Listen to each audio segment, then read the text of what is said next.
Science talent search এবং বিজ্ঞান প্রসারের যৌথ উদ্যোগে আমাদের মঞ্চ যেটা, সেখান থেকে আমরা বাংলায় বিজ্ঞান চর্চার জায়গাতে আমরা এসেছি। এবং আমরা, আপনারা হয়তো অলরেডি এর মধ্যে জেনে গেছেন অনেকেই যে আমরা বাংলা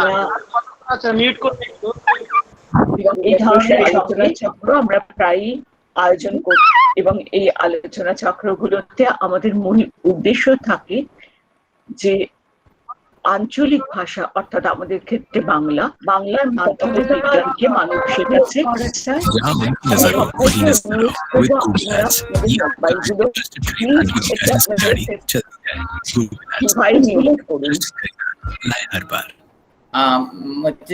আমি সরি একটু স্টপ করছি। আমি সমস্ত পার্টিসিপেন্টসদের একটু রিকোয়েস্ট করি, আপনারা প্লিজ আপনাদের মাইক্রোফোনটাকে অফ রাখুন, মিউটে রাখুন, নাহলে ভীষণ নয়েজ আসছে এবং যিনি কথা বলছেন তার জন্য খুব ডিস্টার্বিং। কেননা পুরো অনুষ্ঠানটা আমাদের রেকর্ডিং হচ্ছে, পরবর্তীকালে এটা ইউটিউবেও থাকবে, লাইভ থাকবে, এন্ড এ ধরনের নয়েজ আসাটা বাঞ্ছনীয় নয়। নমস্কার, মৈত্রীদি প্লিজ। তো আমরা সবাইকে সুস্বাগতম জানাই আমাদের যৌথ মঞ্চের পক্ষ থেকে। আমি জানি এখানে প্রচুর প্রথিতযশা বিজ্ঞানী রয়েছেন, আমার পরিচিত অনেকে আমি দেখতে পাচ্ছি, অনেক অধ্যাপক, অনেক বিজ্ঞান শিক্ষক, অনেক বিজ্ঞানী এবং অনেক আর কি যাদেরকে বলা হয় ডিস্টিংগুইশড সায়েন্টিস্ট এবং অধ্যাপক, সবাই রয়েছেন এখানে।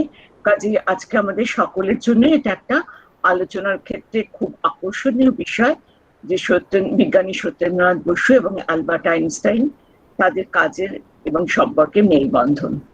আর আমাদের আজকে যিনি প্রিয় বক্তা, আমি প্রথমে তাকে আমাদের তরফ থেকে স্বাগতম জানাই এবং অভিনন্দন জানাই যে আমরা ডক্টর ভূপতি চক্রবর্তী, যিনি সিটি কলেজে ফিজিক্সের অধ্যাপক ছিলেন বহু বছর, এবং তারপর উনি অনেকদিন Indian physics association of teachers এর তিনি সম্পাদক ছিলেন। এবং যদিও এই সম্পাদক থাকা না থাকায় কিছু এসে দেয় না, আমি ভূপতিদাকে সবসময় যেরকম ভাবে দেখি, তিনি সবসময় ভীষণ অ্যাক্টিভ, ভীষণ সচল। কখনো বিড়লা মিউজিয়াম, কখনো সায়েন্স অলিম্পিয়াড, কখনো আমাদের JBNSTS, এরকম নানান কাজকর্মের সঙ্গে সবসময় তার সম্পূর্ণ উৎসাহ, এবং সেই উৎসাহের জায়গায় তার তারুণ্যের কোনো কমতি নেই। তো ভূপতিদা আমাদের খুব প্রিয় মানুষ। তো আজকে সন্ধ্যাটা আমরা ভূপতিদার সঙ্গে কাটাবো। ভূপতিদাকে ধন্যবাদ জানাই আমাদের সবার সঙ্গে এই সময়টা দেওয়ার জন্য এবং তার প্রেজেন্টেশন, তার আলোচনা শোনার জন্য আমরা সবাই আকুল আগ্রহে অপেক্ষা করছি। আর আমি এখানে সবাইকে, আপনাদের সবাই শ্রোতৃমণ্ডলী সবাইকে আমি সুস্বাগতম জানাই। তো সুতরাং ভূপতিদা, আপনি আমাদের জন্য আপনি আলোচনা শুরু করুন। হ্যাঁ, প্লিজ। নমস্কার, শুভ সন্ধ্যা। আমার তরফ থেকে সকলকে স্বাগত জানাই। JBNSTS এবং বিজ্ঞান প্রসারের এই যৌথ মঞ্চে আমাকে বলবার সুযোগ দেওয়ার জন্য আমি তাদের প্রতি কৃতজ্ঞ। অধ্যাপিকা মৈত্রী ভট্টাচার্য, তিনি আমাকে দীর্ঘদিন চেনেন, তিনি আমার সঙ্গে অনেক ভালো কথা বলেছেন। আমি সেটা মর্যাদা রাখতে পারি কিনা দেখতে পাবে, আমি চেষ্টা করব। আমি অভিজিৎ কর, তিনিও এটার সঙ্গে খুব যুক্ত আছেন, ডক্টর অভিজিৎ কর JBNSTS, তাকে আমার ধন্যবাদ জানাচ্ছি। জানিয়ে আমি এবার শুরু করছি। আমি স্ক্রিন শেয়ারে চলে যাব। হ্যাঁ, ঠিক আছে।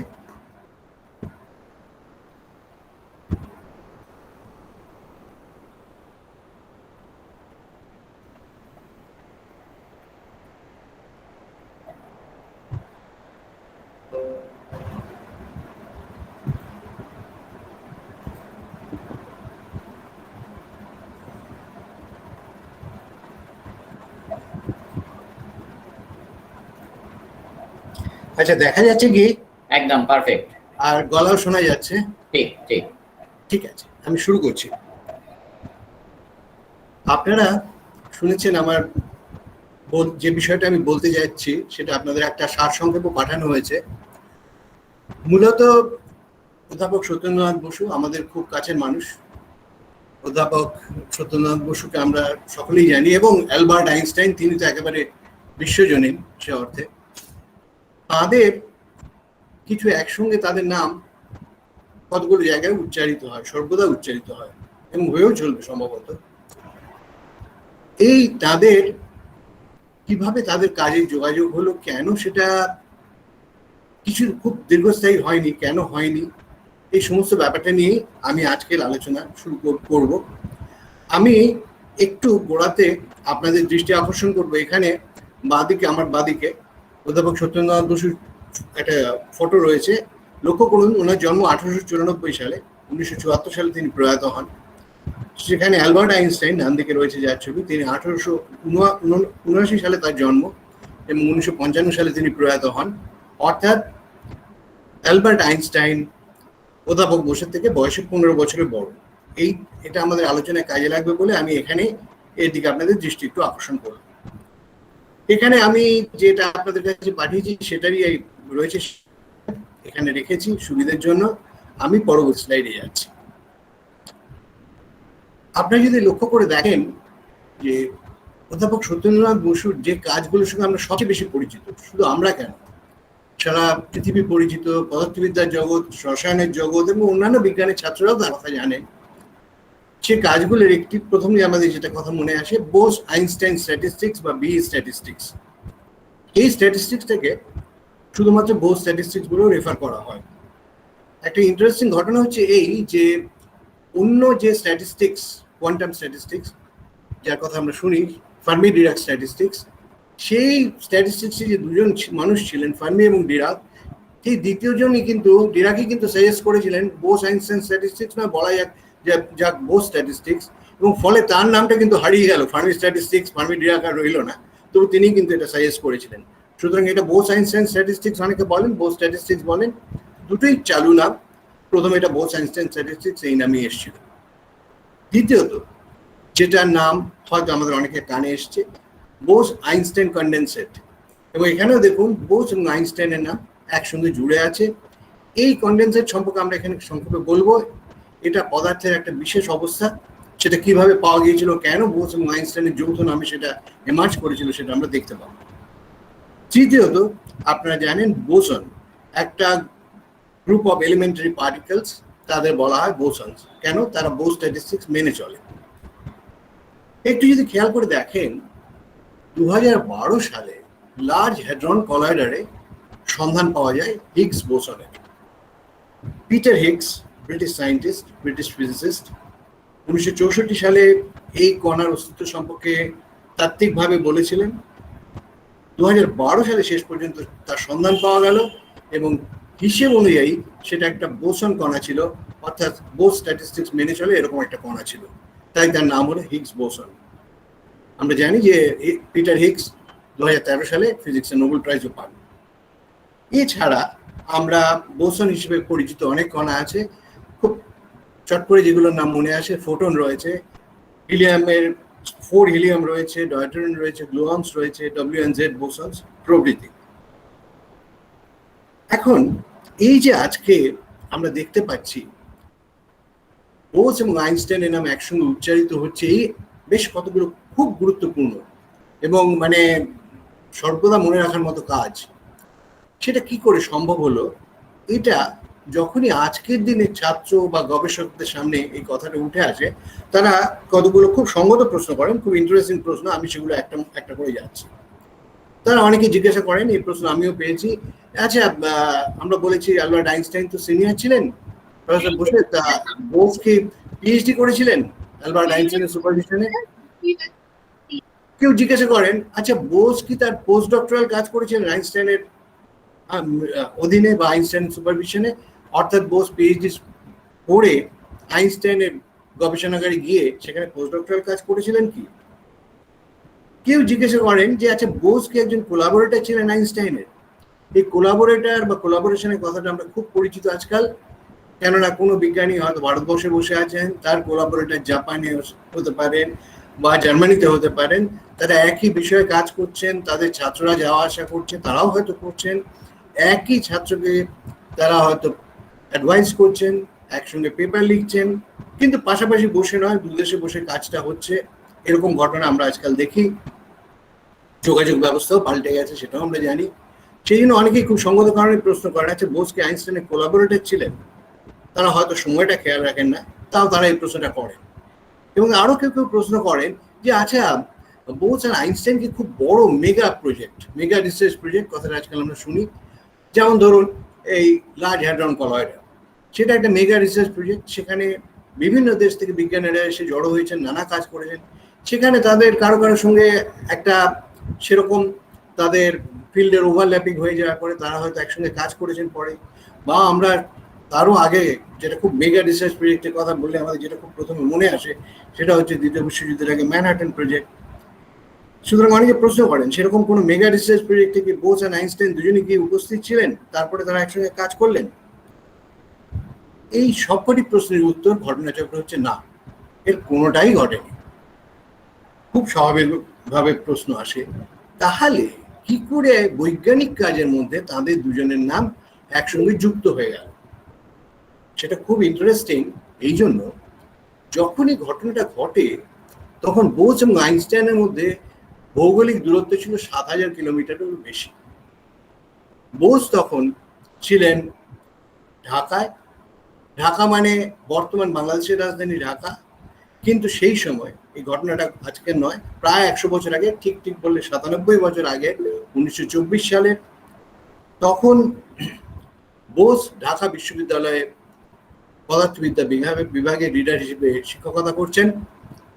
আর আইনস্টাইন একেবারে অত্যন্ত পরিচিত নাম, ফিজিক্সের দুনিয়ায় তো বটেই, জগজ্জোড়া নাম হয়ে গেছে তখন।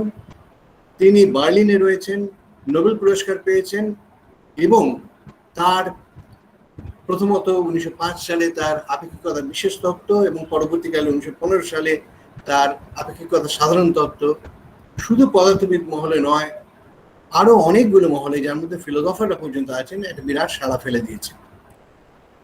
এরকম দুজন মানুষ দুটো যেরকম জায়গায় বসে আছেন এবং সত্যেন্দ্রনাথ বসুর তখন বছর 30 বয়স, বেশ খানিকটা বিচ্ছিন্ন। সেই সময় এই পুরো ঘটনাগুলো শুরু হলো, যার ফলে দুজনের নাম একসঙ্গে যুক্ত হলো। এটা হচ্ছে ঢাকা বিশ্ববিদ্যালয়ের একটা বাড়ির চেয়ার, খুব সুন্দর আর্কিটেকচার, আপনারা দেখুন।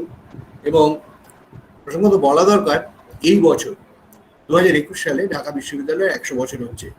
বস্তুত 1921 সালে ঢাকা বিশ্ববিদ্যালয় যখন প্রতিষ্ঠা হয় তখন পদার্থবিদ্যা বিভাগ সেটাকে গড়ে তোলার জন্য সত্যেন্দ্রনাথ বোসকে সেখানে নির্বাচিত করা হয় রিডার হিসেবে। তিনি গিয়ে সেখানে দায়িত্বভার তুলে নেন। আর সেই সময় আইনস্টাইন রয়েছেন বার্লিন ইউনিভার্সিটিতে, এবং বার্লিন তখন এটা বলার অপেক্ষা রাখে না, আপনারা পদার্থবিদ্যার ছাত্র না হলেও খুব ভালো জানেন, একটা ভীষণ বিজ্ঞানের দৃষ্টিকোণ থেকে একটা ভীষণ ভাইব্রেন্ট জায়গা। প্রচুর প্রথম সারির বিজ্ঞানী, জার্মান বিজ্ঞানী সেখানে কাজ করছেন। তাছাড়া রয়েছে প্রতিবেশী দেশগুলো থেকে নানা বিজ্ঞানীরা সর্বদা সেখানে আসছেন, অস্ট্রিয়া থেকে আসছেন, সুইজারল্যান্ড থেকে আসছেন, ফ্রান্স থেকে আসছেন। আর মানে বিজ্ঞান বিষয়ের যা কিছু আমরা বলি একেবারে প্রথম সারির কাজকর্ম সেখানে হয়ে চলেছে। খুব বিখ্যাত জার্নালগুলো, বিজ্ঞান যে জার্নালগুলো সেখান থেকে বেরোচ্ছে, জার্মান ভাষায় বেরোচ্ছে। তা এই সময় 4 জুন 1924 বোস ঢাকা থেকে আইনস্টাইনকে একটা চিঠি লিখলেন। শুধু চিঠি নয়, চিঠির সঙ্গে একটা পেপার তিনি যুক্ত করে দিলেন, 4 পাতার একটা পেপার, একটা রিসার্চ পেপার। এবং সেই পেপারটা আসলে বোস পাঠিয়েছিলেন ফিলোসফিক্যাল ম্যাগাজিন লন্ডন থেকে, যেটা প্রকাশিত হয় 1923 সালে, 1 বছর আগে। ইনফ্যাক্ট উনি যখন বছর 1.5-2 আগে সেটা লিখেছিলেন, পেপারটা ফিলোসফিক্যাল ম্যাগাজিনে পাঠিয়েছিলেন লন্ডনে, কিন্তু সেখানকার রেফারি রিপোর্ট ফেভারেবল ছিল না এবং পেপারটা পাবলিশড হয়নি। দুটো কথা এখানে মনে রাখতে হবে। এর আগে 1918 সালে মেঘনাথ সাহার সঙ্গে একটি পেপার লিখেছিলেন এস এন বোস, সেটা ফিলোসফিক্যাল ম্যাগাজিনে পাবলিশড হয়েছিল। 1920 সালেও একটা পেপার পাবলিশড হয়, এবং অবভিয়াসলি ইংরেজিতে লেখা পেপার, আমরা ব্রিটিশ ভারতের অঙ্গ ছিলাম, খুব স্বাভাবিকভাবেই সত্যেন্দ্রনাথ সেটা পাঠিয়েছিলেন ফিলোসফিক্যাল ম্যাগাজিনে, কিন্তু সেটা ফিলোসফিক্যাল ম্যাগাজিনে প্রকাশিত হলো না।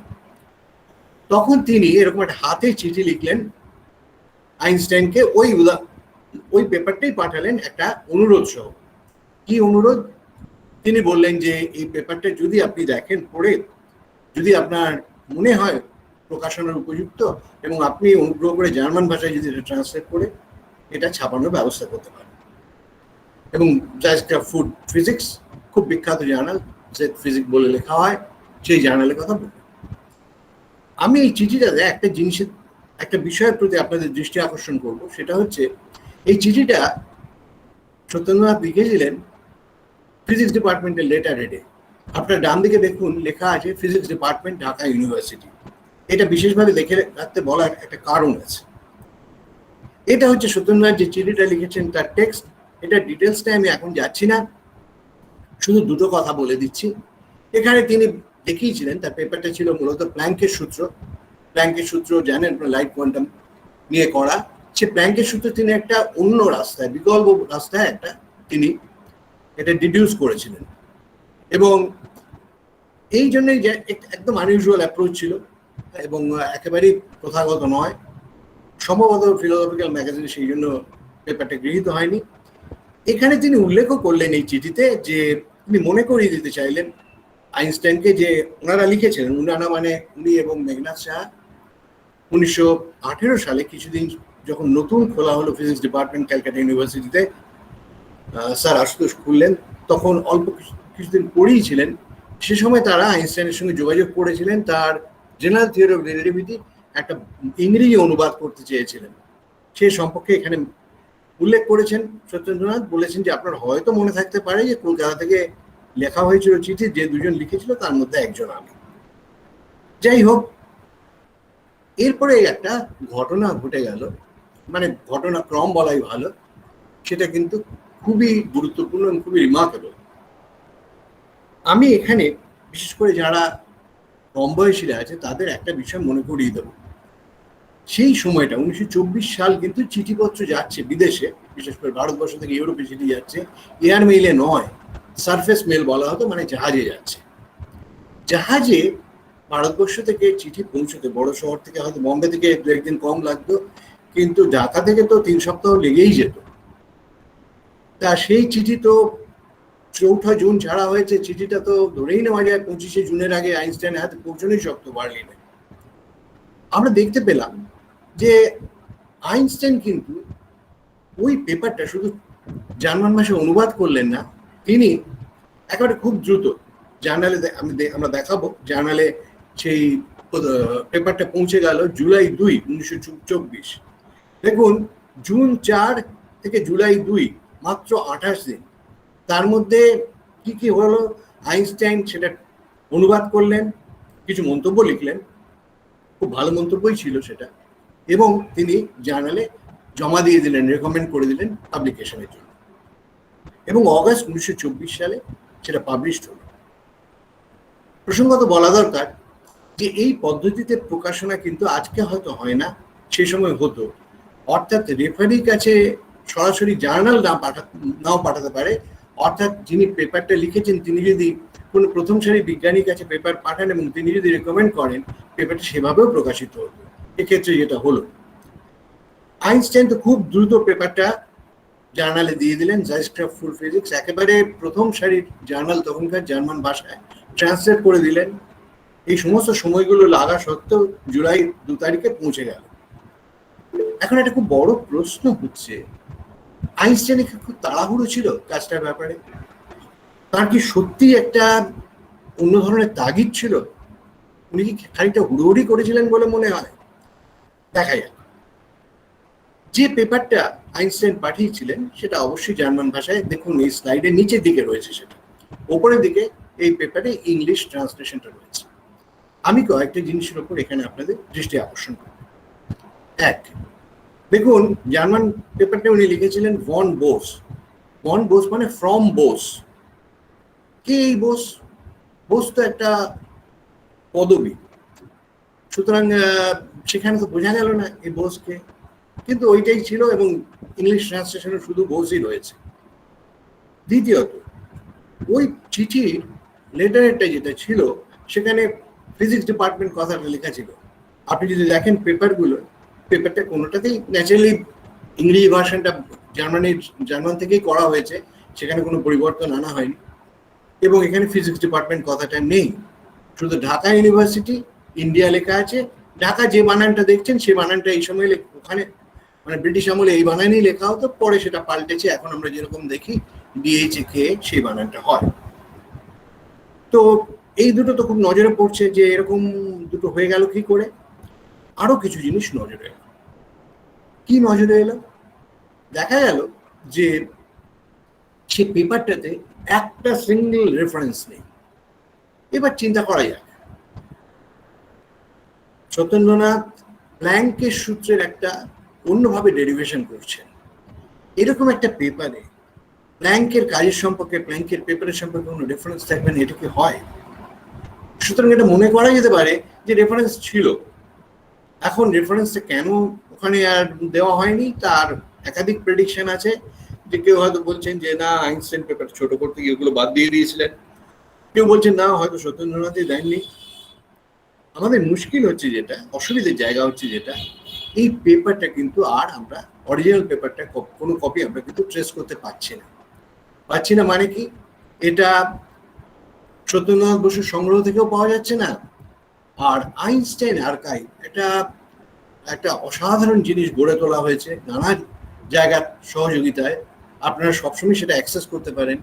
সেখানে অজস্র চিঠি রয়েছে, আইনস্টাইন লিখেছেন, আইনস্টাইনকে লেখা হয়েছে, সেখানে কিন্তু এই পেপারটা পাওয়া যায়নি, অর্থাৎ আইনস্টাইন আর্কাইভেও এই পেপারটা নেই। যাই হোক, এর সঙ্গে কিন্তু আইনস্টাইন একটা খুব দারুণ কমেন্ট দিলেন, ট্রান্সলেটার্স রিমার্ক, অনুবাদকের মত বা মন্তব্য। তিনি কি লিখলেন? In my opinion Bose's derivation signifies an important advance. আমার মতে বোসের এই ডেরিভেশনটা যেভাবে তিনি প্ল্যাঙ্কের সূত্রটাকে উপস্থাপিত করেছেন, এটা একটা এগিয়ে চলার মতো খুব গুরুত্বপূর্ণ পদক্ষেপ। তারপরে তিনি বলছেন, দ্বিতীয় সেন্টেন্সটা অবশ্যই প্রশংসার, কিন্তু একটু টোনটা আলাদা, এটা একটু খেয়াল করতে বলবো। The method used here gives the quantum theory of an ideal gas as I will work out elsewhere. অর্থাৎ প্রথম পার্টটা বসে, প্রথম সেন্টেন্সটা বসে ডেরিভেশনকে খুব প্রশংসা করা হয়েছে, এটা গুরুত্বপূর্ণ এগিয়ে চলার মতো পদক্ষেপ হিসেবে বলা হয়েছে। তারপরেই তিনি কিন্তু বলছেন যে এটা quantum theory of ideal gas এটাকে ইউজ করা হবে, করে দেখানো হবে, যেটা আমি দেখাবো অন্যত্র করে। অর্থাৎ আইনস্টাইন এই পেপারটা কমেন্ট করার সঙ্গে সঙ্গেই তিনি তাঁর চিন্তা ভাবনাটাকে কিছুটা আভাস দিলেন, এবং তিনি এক অর্থে একটা কি বলবো কথা দিলেন যে তিনি এই পেপারটার উপর ভিত্তি করে এটার উপর একটা এক্সটেনশন করবেন, তার নিজস্ব আইডিয়া। এটাই কিন্তু ভীষণভাবে লক্ষণীয়। অর্থাৎ বোসের পেপার প্রকাশিত হলো, তার থেকে সেটা একটা খুব বড় ব্যাপার, সঙ্গে সঙ্গে একটা খুব বড় জিনিস উঠে এলো, সেটা হচ্ছে আইনস্টাইন একটা চিন্তা এই পেপারের উপর ভিত্তি করে করবেন, তার রয়েছে, তিনি তার উপর একটা পেপার লিখবেন এবং অন্যত্র সেটা প্রকাশ করবেন, সেটা একটা আভাস দিলেন। কি দেখতে পেলাম আমরা এটা বলেছি যে এটা কথাটা আমরা অলরেডি বলেছি, এটা গেলাম না যে এই পেপারটা রেফারেন্সের ব্যাপারে আইনস্টাইন কি করলেন তার আগে এই কথাটা বলে নেওয়া দরকার। আইনস্টাইন কিন্তু সেই জুলাই 2 তারিখে তার কিন্তু বোসের পেপার তার মধ্যে একটা ভীষণ উদ্দীপনা সঞ্চার করেছিল, এটা আমরা জোর দিয়ে বলতে পারি। কেননা জুলাই 2 তারিখে সেই জার্নাল বার্লিন থেকে প্রকাশ হয়, সেই পেপার জার্নালটা পেপারটা পেল, আর তিনি ওই 2 তারিখেই একটা পোস্ট কার্ড লিখলেন ঢাকাতে সত্যেন্দ্রনাথের উদ্দেশ্যে, জার্মান ভাষায় লেখা।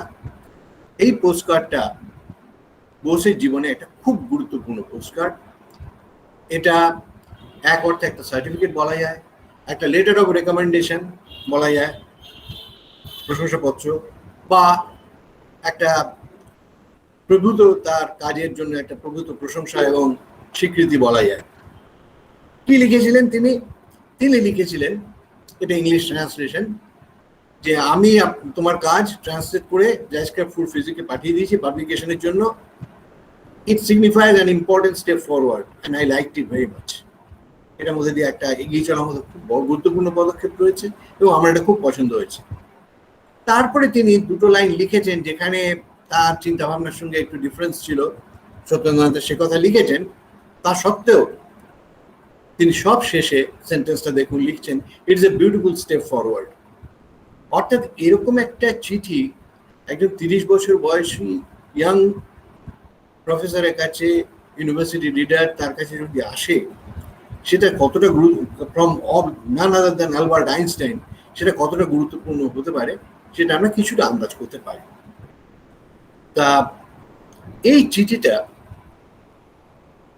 ভিত্তিতে সেই সময় ঢাকা বিশ্ববিদ্যালয়ের যিনি ভাইস চ্যান্সেলর ছিলেন মিস্টার হার্টগ, তিনি একজন ব্রিটিশ এডুকেশন সার্ভিসের মানুষ ছিলেন। তিনি কিন্তু সেই চিঠিটার মূল্যটা খুব বুঝতে পেরেছিলেন।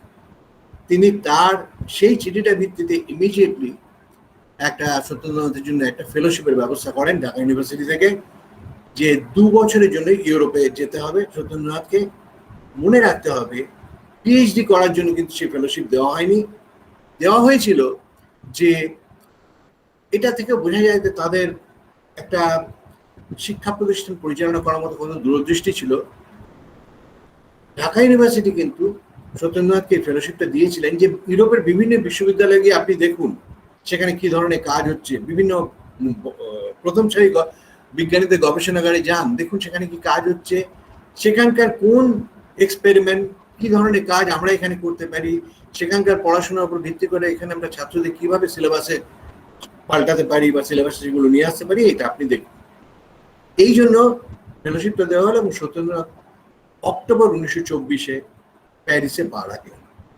দেখুন জুন 4, 1924 যে চিঠি পাঠানো হলো, তারই ফলশ্রুতি হিসেবে মাত্র 4 মাসের মধ্যে আমরা সত্যেন্দ্রনাথকে দেখতে পাচ্ছি যে প্যারিসে পৌঁছে গেলেন। প্রসঙ্গত একটা কথা বলা দরকার, বোস কিন্তু প্রথম পেপারটা সঙ্গে সঙ্গে উনি প্রথম পেপারটা কি হয়েছে পৌঁছয়নি তখনও, মাত্র 11 দিন বাদে জুন 15, 1924 আরেকটা একই ধরনের রিকোয়েস্ট করে, পেপারটা এক নয়, আরেকটা পেপার আইনস্টাইনকে পাঠান। একই ধরনের অনুরোধ ছিল যে আপনি যদি মনে করেন পেপারটা প্রকাশনার উপযুক্ত, তাহলে আপনি অনুগ্রহ করে এটা একটু প্রকাশনার ব্যবস্থা করবেন জাইস্কার ফর ফিজিক্স। আমরা এই পেপারটা সম্পর্কে পরে আলোচনা করব। আমরা এই পেপারটাকে সেকেন্ড পেপার অফ বোস বলে রেফার করব। এই পেপারটা 11 দিন বাদে যেটা পাঠানো হয়েছিল জুনের 15 তারিখে। আমরা এবার একটু দেখবার চেষ্টা করব যে আইনস্টাইন কেন এত উচ্ছ্বসিত হলেন। আইনস্টাইনের দেখা গেল বোস বোধহয় আইনস্টাইনকে বোধহয় কেন নিশ্চিতভাবে আইনস্টাইনকে একটা ক্লু দিয়েছিলেন যে quantum theory of ideal monotonic গ্যাসের ব্যাপারে কিভাবে এগোতে হবে। মানে বোসের পেপারের মধ্যে সেটা নিহিত ছিল, সেটা আইনস্টাইন ধরতে পারলেন এবং উনি তো ধরবেনই, তিনি সঙ্গে সঙ্গে সে ব্যাপারটা নিয়ে এগোলেন। আসলে বোসের পেপারে মাইক্রোস্টেপ যেগুলো ক্যালকুলেট করা হয়েছিল সেগুলোকে একটু অন্যভাবে করা হয়েছিল। h³ করে ভলিউম ধরা হয়েছিল, h হচ্ছে প্ল্যাঙ্কস কনস্ট্যান্ট। আইনস্টাইন সত্যি কথা বলতে কি এই পেপারটার যে চিন্তা ছিল তার উপরে ভিত্তি করে এগিয়ে গিয়ে তিনি তার পাবলিকেশনটা করলেন, যেরকম বলেছিলেন এলসওয়্যার, মানে অন্যত্র তেমনই করলেন। তিনি প্রুশিয়ান একাডেমি অফ সায়েন্সেস এর জার্নালে সে পেপারটা পাঠালেন। এখন এখানে একটু বোধহয় বলা দরকার আছে যে সত্যেন্দ্রনাথের কাজের মানে কেন একটা ভিন্ন মাত্রা দেখেছিলেন আইনস্টাইন। সত্যেন্দ্রনাথ যেভাবে চিন্তা করেছিলেন সেটা হচ্ছে এই যে তখন আমরা মনে রাখতে হবে ক্লাসিক্যাল স্ট্যাটিস্টিক্স আছে ম্যাক্সওয়েল বোলসম্যান, সেখানে যেটা হয় not at the quantum world, কিন্তু গ্যাস মলিকুল তারা প্রত্যেককে আলাদা করে চেনা যায় এরকম ধরে নিয়ে ডিস্টিংগুইশেবল পার্টিকেল নিয়ে চলে। কিন্তু বোস ইনডিস্টিংগুইশেবল পার্টিকেলের কথা ভেবেছিলেন, ফোটনকে ইনডিস্টিংগুইশেবল ভেবেছিলেন। বস্তুত সেটা খাটেও, সেই জন্যই বোস স্ট্যাটিস্টিক্স ওভাবে এস্টাবলিশড হয়।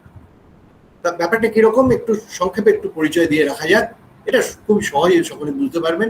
ধরা যাক আমাদের কাছে 2টো ঘর আছে, একটা রান্নাঘর একটা বসার ঘর, আর 3 জন মানুষ আছেন, টম, ডিক অ্যান্ড হ্যারি। তো 3 জনকে আমরা কতভাবে সাজাতে পারবো? আমার শর্ত কি, রান্নাঘরে 1 জন থাকবেন, বসার ঘরে 2 জন থাকবেন। দেখাই যাচ্ছে আমরা যদি টমকে রেখে বাকি 2 জনকে রাখি, বসার ঘরে একটা হলো, আবার ডিককে নিয়ে গেলাম রান্নাঘরে, বাকি 2 জন রইলেন। এভাবে আমরা 3 ভাবে সাজাতে পারি।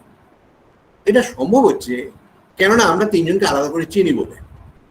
যদি না চিনতাম তাহলে কি হতো? তাহলে নিচে যেরকম দেখানো হয়েছে মাত্র একভাবেই তাদের সাজানো যেত। আমি আরেকটা উদাহরণ দিই, সেটাও খুব কঠিন না, বোঝা যাবে। আমাদের এটা খুব একটা চেনা সমস্যা। আমরা দুটো কয়েন নিয়ে টস করছি, দুটো মুদ্রা নিয়ে টস করছি। দুটো মুদ্রা নিয়ে যখন আমরা টস করি, ধরা যাক সুবিধার জন্য আমি বলি, একটা 10 টাকার কয়েন আছে, একটা 2 টাকার কয়েন আছে। যখন আমরা টস করছি তখন কি কি ঘটনা ঘটতে পারে? দুটো হেড পড়তে পারে, দুটোই টেল পড়তে পারে।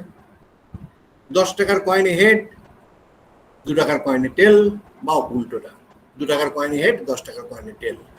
4টে ঘটনা ঘটতে পারে। তার জন্য আমরা বলি দুটো হেড পাওয়ার সম্ভাব্যতা বা প্রবাবিলিটি কত? না 4টের মধ্যে একটা বা 1/4। এই পুরো ঘটনাটা হচ্ছে কিন্তু দুটো কয়েন নিয়েছি ঠিকই, দুটো কয়েনকে আমরা আলাদা করে চিনি বলে। এবার চিন্তা করুন, আমরা দুটোই 10 টাকার কয়েন নিলাম, কোনোভাবেই আলাদা করা যায় না। তাহলে কি হবে? দুটো হেড পড়তে পারে, দুটো টেল পড়তে পারে। এবার হেড আর টেল যখন পড়লো, আমাদের কিন্তু আর বলার উপায় নেই যে কোথায় হেড পড়লো কোথায় টেল পড়লো, দুটো কয়েনই এক। সুতরাং আমাদের 4টের জায়গায় ঘটনা ঘটলো 3টে সম্ভাবনা পেলাম আমরা। সুতরাং ওই দুটো হেড পাওয়ার সম্ভাব্যতা নেমে এলো দাদা বেড়ে গেল, 1/4 থেকে 1/3 হয়ে গেল। এইটা হচ্ছে সত্যেন্দ্রনাথ ফোটন কণাকে ইনডিস্টিংগুইশেবল চিন্তা করে এইভাবে তাদের মাইক্রোস্টেটগুলো হিসেব করেছিলেন। এখন আইনস্টাইন করলেন কি? তার নিজস্ব paper quantum theory of monoatomic ideal gas তিনি সাবমিট করলেন proceedings of Prussian Academy of সায়েন্সেসে। এটাও একটা প্রথম সারির জার্নাল, এবং তারিখটা লক্ষ্য করুন, জুলাই 10, 1924। যেমনটা ভেবেছিলেন তেমনটা করলেন। জুলাইয়ের 2 তারিখে দিয়ে দিয়েছিলেন বোসের পেপার। তারপরে তিনি জুলাইয়ের 10 তারিখের মধ্যে তার পেপার লিখে তিনি পাবলিশ করলেন। কিন্তু তিনি বললেন যে এই পেপারটা হচ্ছে তার ফার্স্ট পার্ট। যে পেপার তিনি লিখেছেন, এই পেপারটা হচ্ছে তার ফার্স্ট পার্ট, এটা কমপ্লিট পেপার নয়।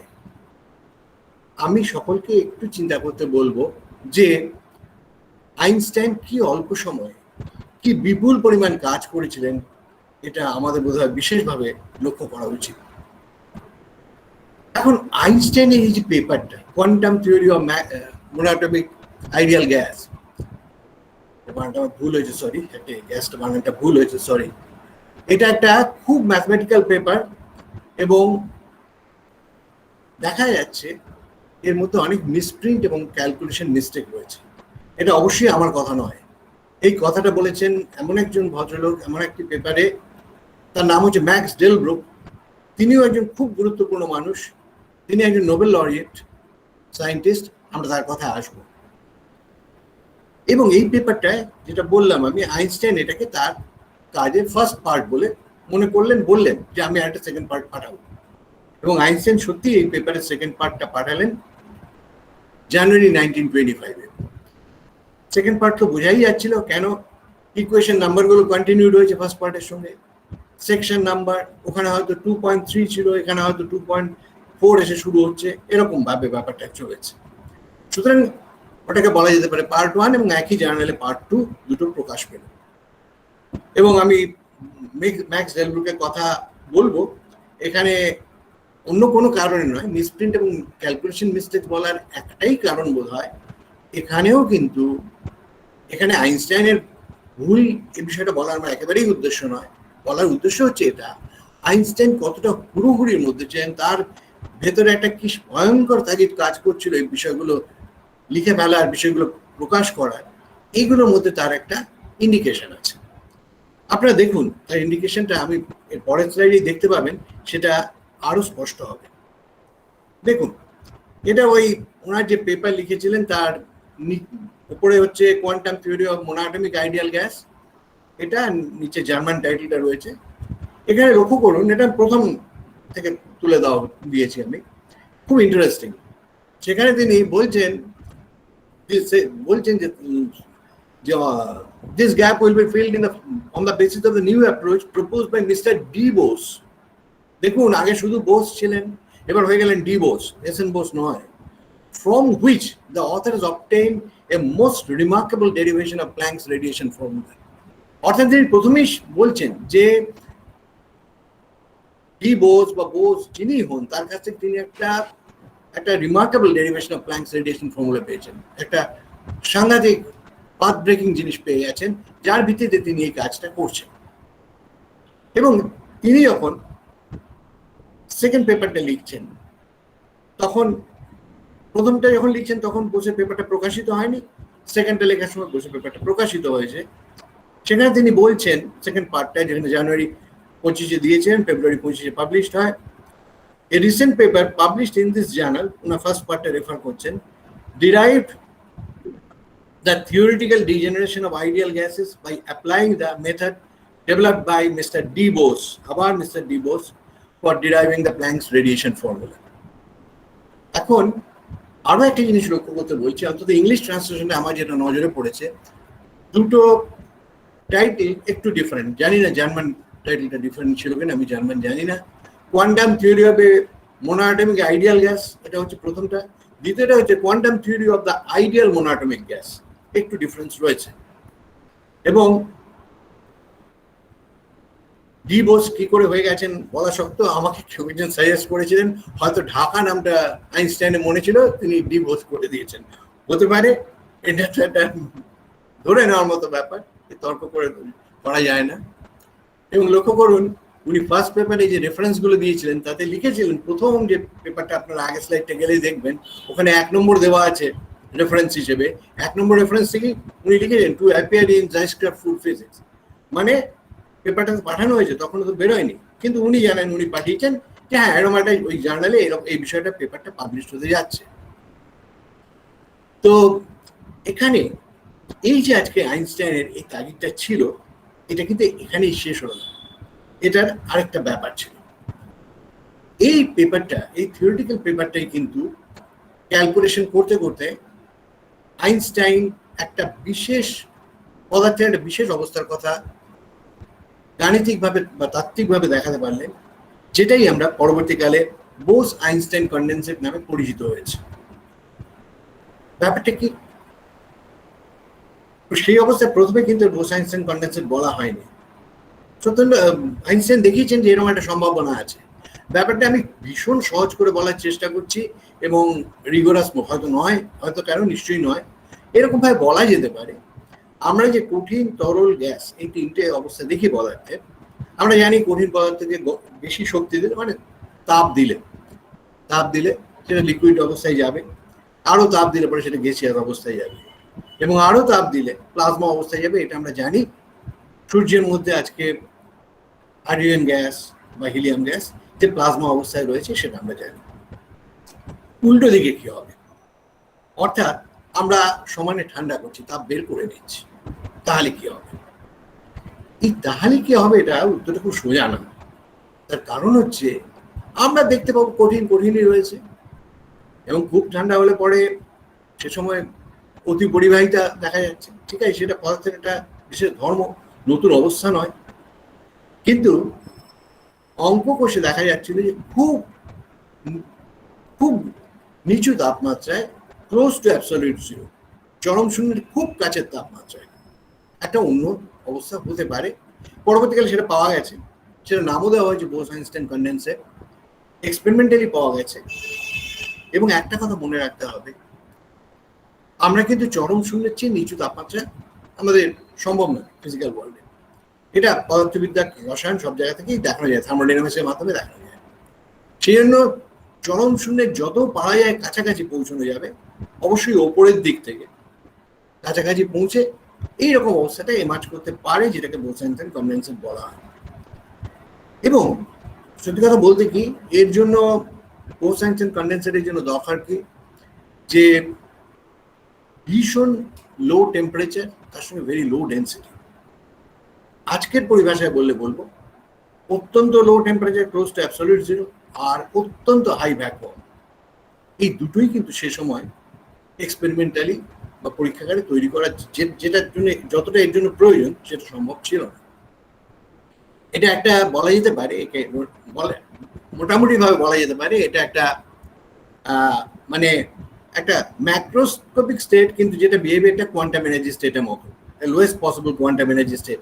অর্থাৎ কয়েকটা মলিকুল বা কয়েকটা অ্যাটম একসঙ্গে থাকবে, কয়েকটা মানে এখানে 10টা 20টা 30-40টা কি 100টা এরকম অর্ডারে, এবং তখন তাদের আচরণটা ভিন্ন ধরনের হবে, এবং সেই জন্য সেটাকে পদার্থের একটা বিশেষ অবস্থা বলা হয়েছে। এবং শেষ পর্যন্ত 1990-এর দশক থেকে যখন হাই ভ্যাকুয়াম এবং ভেরি লো টেম্পারেচার তৈরি করা সম্ভব হয়, তখন এই নিয়ে গবেষণা পরীক্ষামূলকভাবে কাজ শুরু হয়, এবং শেষ পর্যন্ত 2001 সালে এই তিনজন বিজ্ঞানী এরিক এ কর্নেল, উলফগাং কেটার্লি এবং কার্ল ওয়েম্যান তিনজনে নোবেল প্রাইজ পান। কি জন্য পান? তাদের সাইটেশনে কি বলা হয়েছিল? For the achievement of both Einstein condensation in dilute gases of alkali atoms and for early fundamental studies of the properties of the condensates. অর্থাৎ both Einstein condensation তৈরি করা গেল dilute gas দিয়ে, এবং এর জন্য কি হলো যে তারাই প্রথম দেখালেন যে হ্যাঁ সত্যি এটা সম্ভব।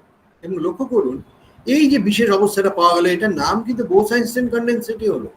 সেটাই হওয়ার কথা, কেননা পেপারটা লিখেছিলেন আইনস্টাইনের ঠিক কথা, কিন্তু পেপারটা ভিত্তিটা ছিল সত্যেন্দ্রনাথ বোসের সেই ক্যালকুলেশন, তার উপরে ভিত্তি করে তিনি গাণিতিকভাবে পৌঁছে গিয়েছিলেন এরকম একটা সম্ভাবনা আছে, যেরকম এরকম একটা স্টেট পাওয়া যেতে পারে।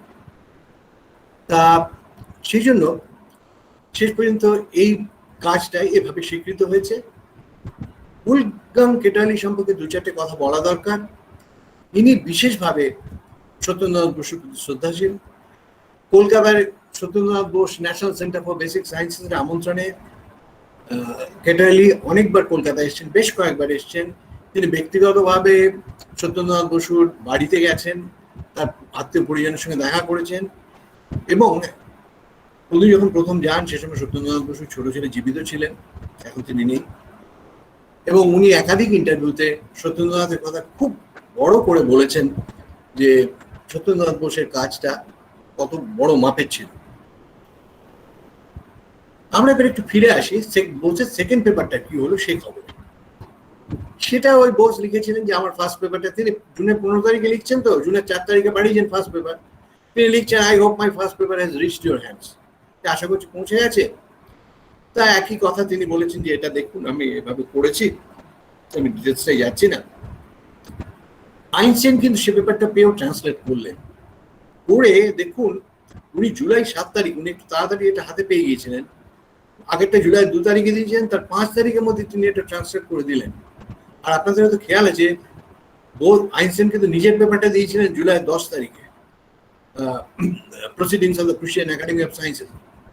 সুতরাং আইনস্টাইন অত্যন্ত অ্যাক্টিভলি এই বিষয়গুলো সে সময় পার্সু করছেন, এবং এই পেপারটা প্রকাশিত হলো সেপ্টেম্বর ইস্যুতে। এটা তার English translation, thermal equilibrium in radiation field in the presence of matter. এবারে আরেকটা জিনিস লক্ষ্য করুন, এবার পুরো নামটা ছাপা হলো সত্যেন্দ্রনাথের, এস.এন. বোস, কিন্তু ইন রমনা। রমনা হচ্ছে ঢাকার সেই এরিয়া যেখানে ঢাকা বিশ্ববিদ্যালয় অবস্থিত। এখানে ঢাকা বিশ্ববিদ্যালয়ের নাম নেই, ফিজিক্স ডিপার্টমেন্ট নেই, এই ঘটনাগুলো আমরা দেখতে পাচ্ছি। তবে আরো দুটো গুরুত্বপূর্ণ ঘটনা এবার ঘটল। কি সেগুলো? 1 নম্বর, এই পেপারটা যে বেরোলো, আইনস্টাইন কিন্তু আগের পেপারটার মতো আর সত্যেন্দ্রনাথকে কোনো পোস্টকার্ড লিখলেন না যে তোমার পেপারটা প্রকাশের ব্যবস্থা করেছে। দ্বিতীয়ত, সত্যেন্দ্রনাথ জানতেও পারলেন না পেপারটা পাবলিশ হয়েছে, কেননা এই পেপারটা রিপ্রিন্ট পৌঁছে গেল আইনস্টাইনের কাছে, সত্যেন্দ্রনাথের কাছে নয়। একটা কথা বলে দিই এখানে, রিপ্রিন্ট যারা অনেকে হয়তো জানেন না, একটু যারা আমাদের মতো বয়সী লোক তারা জানেন যে যখন এসব ইন্টারনেট ইত্যাদি আসেনি, তখন যে কোনো পেপার পাবলিশ হলে যিনি অথর তার কাছে কয়েকটা ওই পেপারের কপি সুন্দর যেভাবে ছাপানো হয়েছে জার্নাল ঠিক সেভাবেই ছাপিয়ে পাঠানো হতো, এগুলোকে রিপ্রিন্ট বলা হতো। এই রিপ্রিন্টগুলো তারা তাদের ক্ষেত্রে যারা তাদের ফিল্ডে যারা কাজ করছেন তারা চাইতেন, তারাও পাঠাতেন, তারাও অন্যদের কাছ থেকে পেতেন। রিপ্রিন্টটা মানে হচ্ছে এই যে আপনার পেপারটা এই জার্নালে প্রকাশিত হয়েছে, এই চেহারায় প্রকাশিত হয়েছে, এবার আপনি সেটা আপনার কাছে রইলে এবার আপনি সেটা যেভাবে পারেন ব্যবহার করুন। রিপ্রিন্টটাও যায়নি। সবচেয়ে বড় কথা, আইনস্টাইন কেন পাঠাননি তা কিছুটা আন্দাজ করা যায়। আইনস্টাইন কিন্তু এই পেপারটার ব্যাপারে একদম সন্তুষ্ট ছিলেন না। তিনি ট্রান্সলেট করেছেন, জার্নালে পাঠিয়েছেন এবং আইনস্টাইন পাঠিয়েছেন বলে সেটা ছাপাও হয়েছে, কিন্তু তিনি এই পেপারটা সম্পর্কে বেশ কিছু আনফেভারেবল কমেন্ট করেন, শক্ত কমেন্ট করেন। তার মোটের উপর পেপারটা একেবারেই পছন্দ হয়নি, এটা বলা যেতে পারে। তবে সত্যেন্দ্রনাথ সে সম্পর্কে জানতেনই না। তার ফলে সত্যেন্দ্রনাথ ভেবেছিলেন যে না, তাহলে হয়তো যেটা হতো তখন, যে পেপারটা হয়তো হারিয়ে গেছে, জাহাজে করে যাচ্ছে সারফেস মেল, হয়তো হারিয়ে গেছে। এবং সত্যেন্দ্রনাথ এই পেপারটা সম্পর্কে জানতে পারলেন যে এটা সত্যি প্রকাশিত হয়েছে জাইস্কার ফুড ফিজিক্সে তখন উনি যখন প্যারিসে এলেন অক্টোবর 1924-এ, তখন উনি জানতে পারলেন। সেখানে হয়তো কেউ বলেছিলেন যে, বা তিনিও তার কৌতূহলবশে জার্নালগুলো দেখছিলেন, সেখানে তিনি আবিষ্কার করলেন জাইস্কার ফুড ফিজিক্সে আগের পেপারটা বেরিয়েছে। ন্যাচারালি তিনি জার্মান জানতেন, যদিও তিনি অত্যন্ত বিনয়ী হিসেবে বলেছেন যে না, আমি সেরকম ট্রান্সলেট করার মতো জার্মান জানি না, কিন্তু তিনি সেখানে পেপারটা দেখেছেন বলে মনে হয়, দেখে তিনি আবিষ্কার করেছেন যে হ্যাঁ, তার সেকেন্ড পেপারটা তো পাবলিশড হয়েছে। এটা মনে হয়, এটা আমরা আন্দাজ করতে পারি, অনুমান করতে পারি যে সত্যেন্দ্রনাথ এতে হয়তো কিছুটা বিস্মিত হয়েছিলেন, আঘাত পেয়েছিলেন এরকম বলবো না, কিন্তু বিস্মিত নিশ্চয়ই হয়েছিলেন। তা তিনি তখন করলেন কি, তিনি আইনস্টাইনকে একটা চিঠি লিখলেন প্যারিস থেকে। তিনি লিখলেন যে এরকম আমি আমার কৃতজ্ঞতা জানাচ্ছি, আমি একটা 2 বছরের ফেলোশিপ পেয়েছি, আমি এসছি প্যারিসে। আমি বলছেন I have been granted study leave by my university for 2 years. I have arrived just a week ago in Paris. I don't know whether it will be possible for me to work with you in Germany. I will be glad, however, if you grant me the permission to work under you, for it will mean for me the realization of a long cherished hope. কয়েকটি জিনিস লক্ষ্য করতে বলবো। উনি কিন্তু আইনস্টাইনকে লিখছেন deer master. তিনি আইনস্টাইনকে চিরকাল গুরু হিসেবে বলেছেন এবং আইনস্টাইনের সম্পর্কে তার অত্যন্ত উঁচু ধরনের মতবাদ সর্বদা প্রকাশ করেছেন। তিনি সম্বোধন করেছেন ডিয়ার মাস্টার বলে, বলেছেন তার কাছে যেতে পারলে কাজের সুযোগ পেলে খুশি হবেন। এবং এই লেটারটা 26 তারিখ 1924 সালে প্যারিস থেকে লিখলেন বোস বার্লিনে আইনস্টাইনের উদ্দেশ্যে। এবং আইনস্টাইন কিন্তু পেয়েই জবাব দিলেন, 3 নভেম্বর জবাব দিলেন। 1 সপ্তাহ বাদে তিনি বললেন যে মাই এস্টিম কলিগ, এই মোস্ট এস্টিম কলিগ এভাবে সম্বোধন করে, friendly thanks for your letter 26/10, I am happy to have the opportunity to meet you personally ইত্যাদি। তোমার পেপার বেরিয়েছে এবং আমার এখানে পাঠিয়ে দিয়েছে ওরা এটা। এবং সেই পেপারটার ব্যাপারে উনার যে মানে কিছু রিজার্ভেশন ছিল সেটা উনি এখানে লিখেছেন। I am not in agreement with your elementary law of probability for the interaction between radiation and matter, and have given the reason in a note that appeared together with your article. এটা উনি বলছেন second paper সম্পর্কে, দ্বিতীয় first পেপারটা নয়। যাই হোক, উনি বললেন যে হ্যাঁ তুমি এসো বার্লিনে, এসে আমার কাছ থেকে রিপ্রিন্ট কালেক্ট করে নিও। এই চিঠিটা পেলেন এবং বোস। এবং এখানে কিন্তু যদি দেখা যায় যে কিছু সমালোচনা রয়েছে বোসের কাজের, আইনস্টাইন করেছেন। যেমন লাস্টের দুটো পয়েন্ট আমি আরেকবার পড়ে দিচ্ছি। The coefficient of absorption is independent of density of the radiation. Your law is not compatible, সেই জন্য বলেছেন। The behavior of an oscillator in a radiation field must result from statistical laws as a limiting case.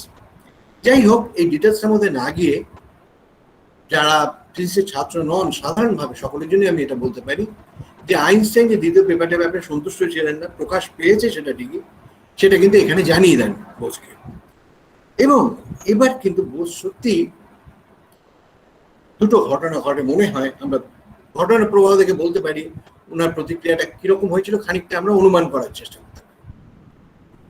Second পেপারটা বসে আছে, তার কাছে কোনো interest তৈরি করেনি, সেই জন্য তিনি পেপারটার ব্যাপারে আগ্রহী ছিলেন না আইনস্টাইন।